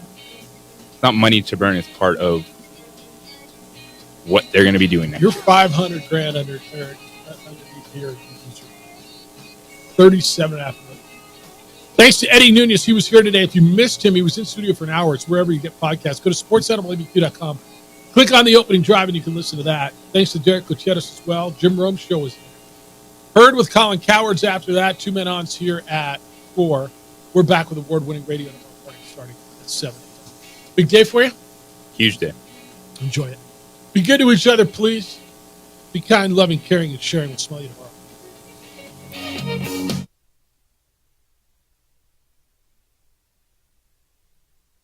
We would like to thank the following sponsors for making this broadcast possible. Hey, look! It's Dwight Goodman! Boom! This place is hot. Let's see if anyone needs my help. How about I drive you madman home, huh? I got this, Dwight. I'm the designated driver. Boom. Sweet. Does anyone need Dwight's help getting home tonight? No thanks, Romeo. I've got a taxi all lined up. Drive safe, Dwight. Boom! Boom!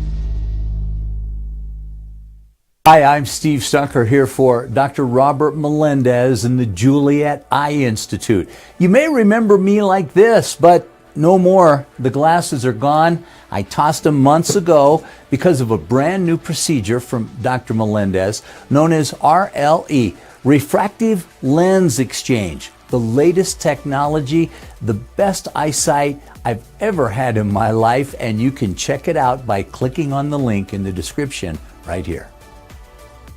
Teenagers love a party, especially during prom and graduation season. Often, alcohol is involved. Some parents think that hosting a party with alcohol in their home will keep the kids safe, but it's wrong and it's illegal. As a parent, to allow your teenagers' underage friends to consume alcohol on your property is a felony.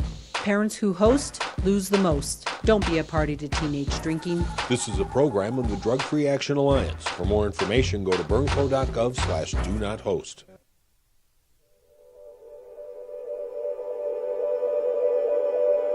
We aren't all born with the same opportunities. But it's the people who care that change everything. Get ready, Sprout, get ready! My coach, my teacher, my older sisters, my grandma, my brother, my tutor, my dad, and my mom. As New Mexicans, it's up to all of us to do our part.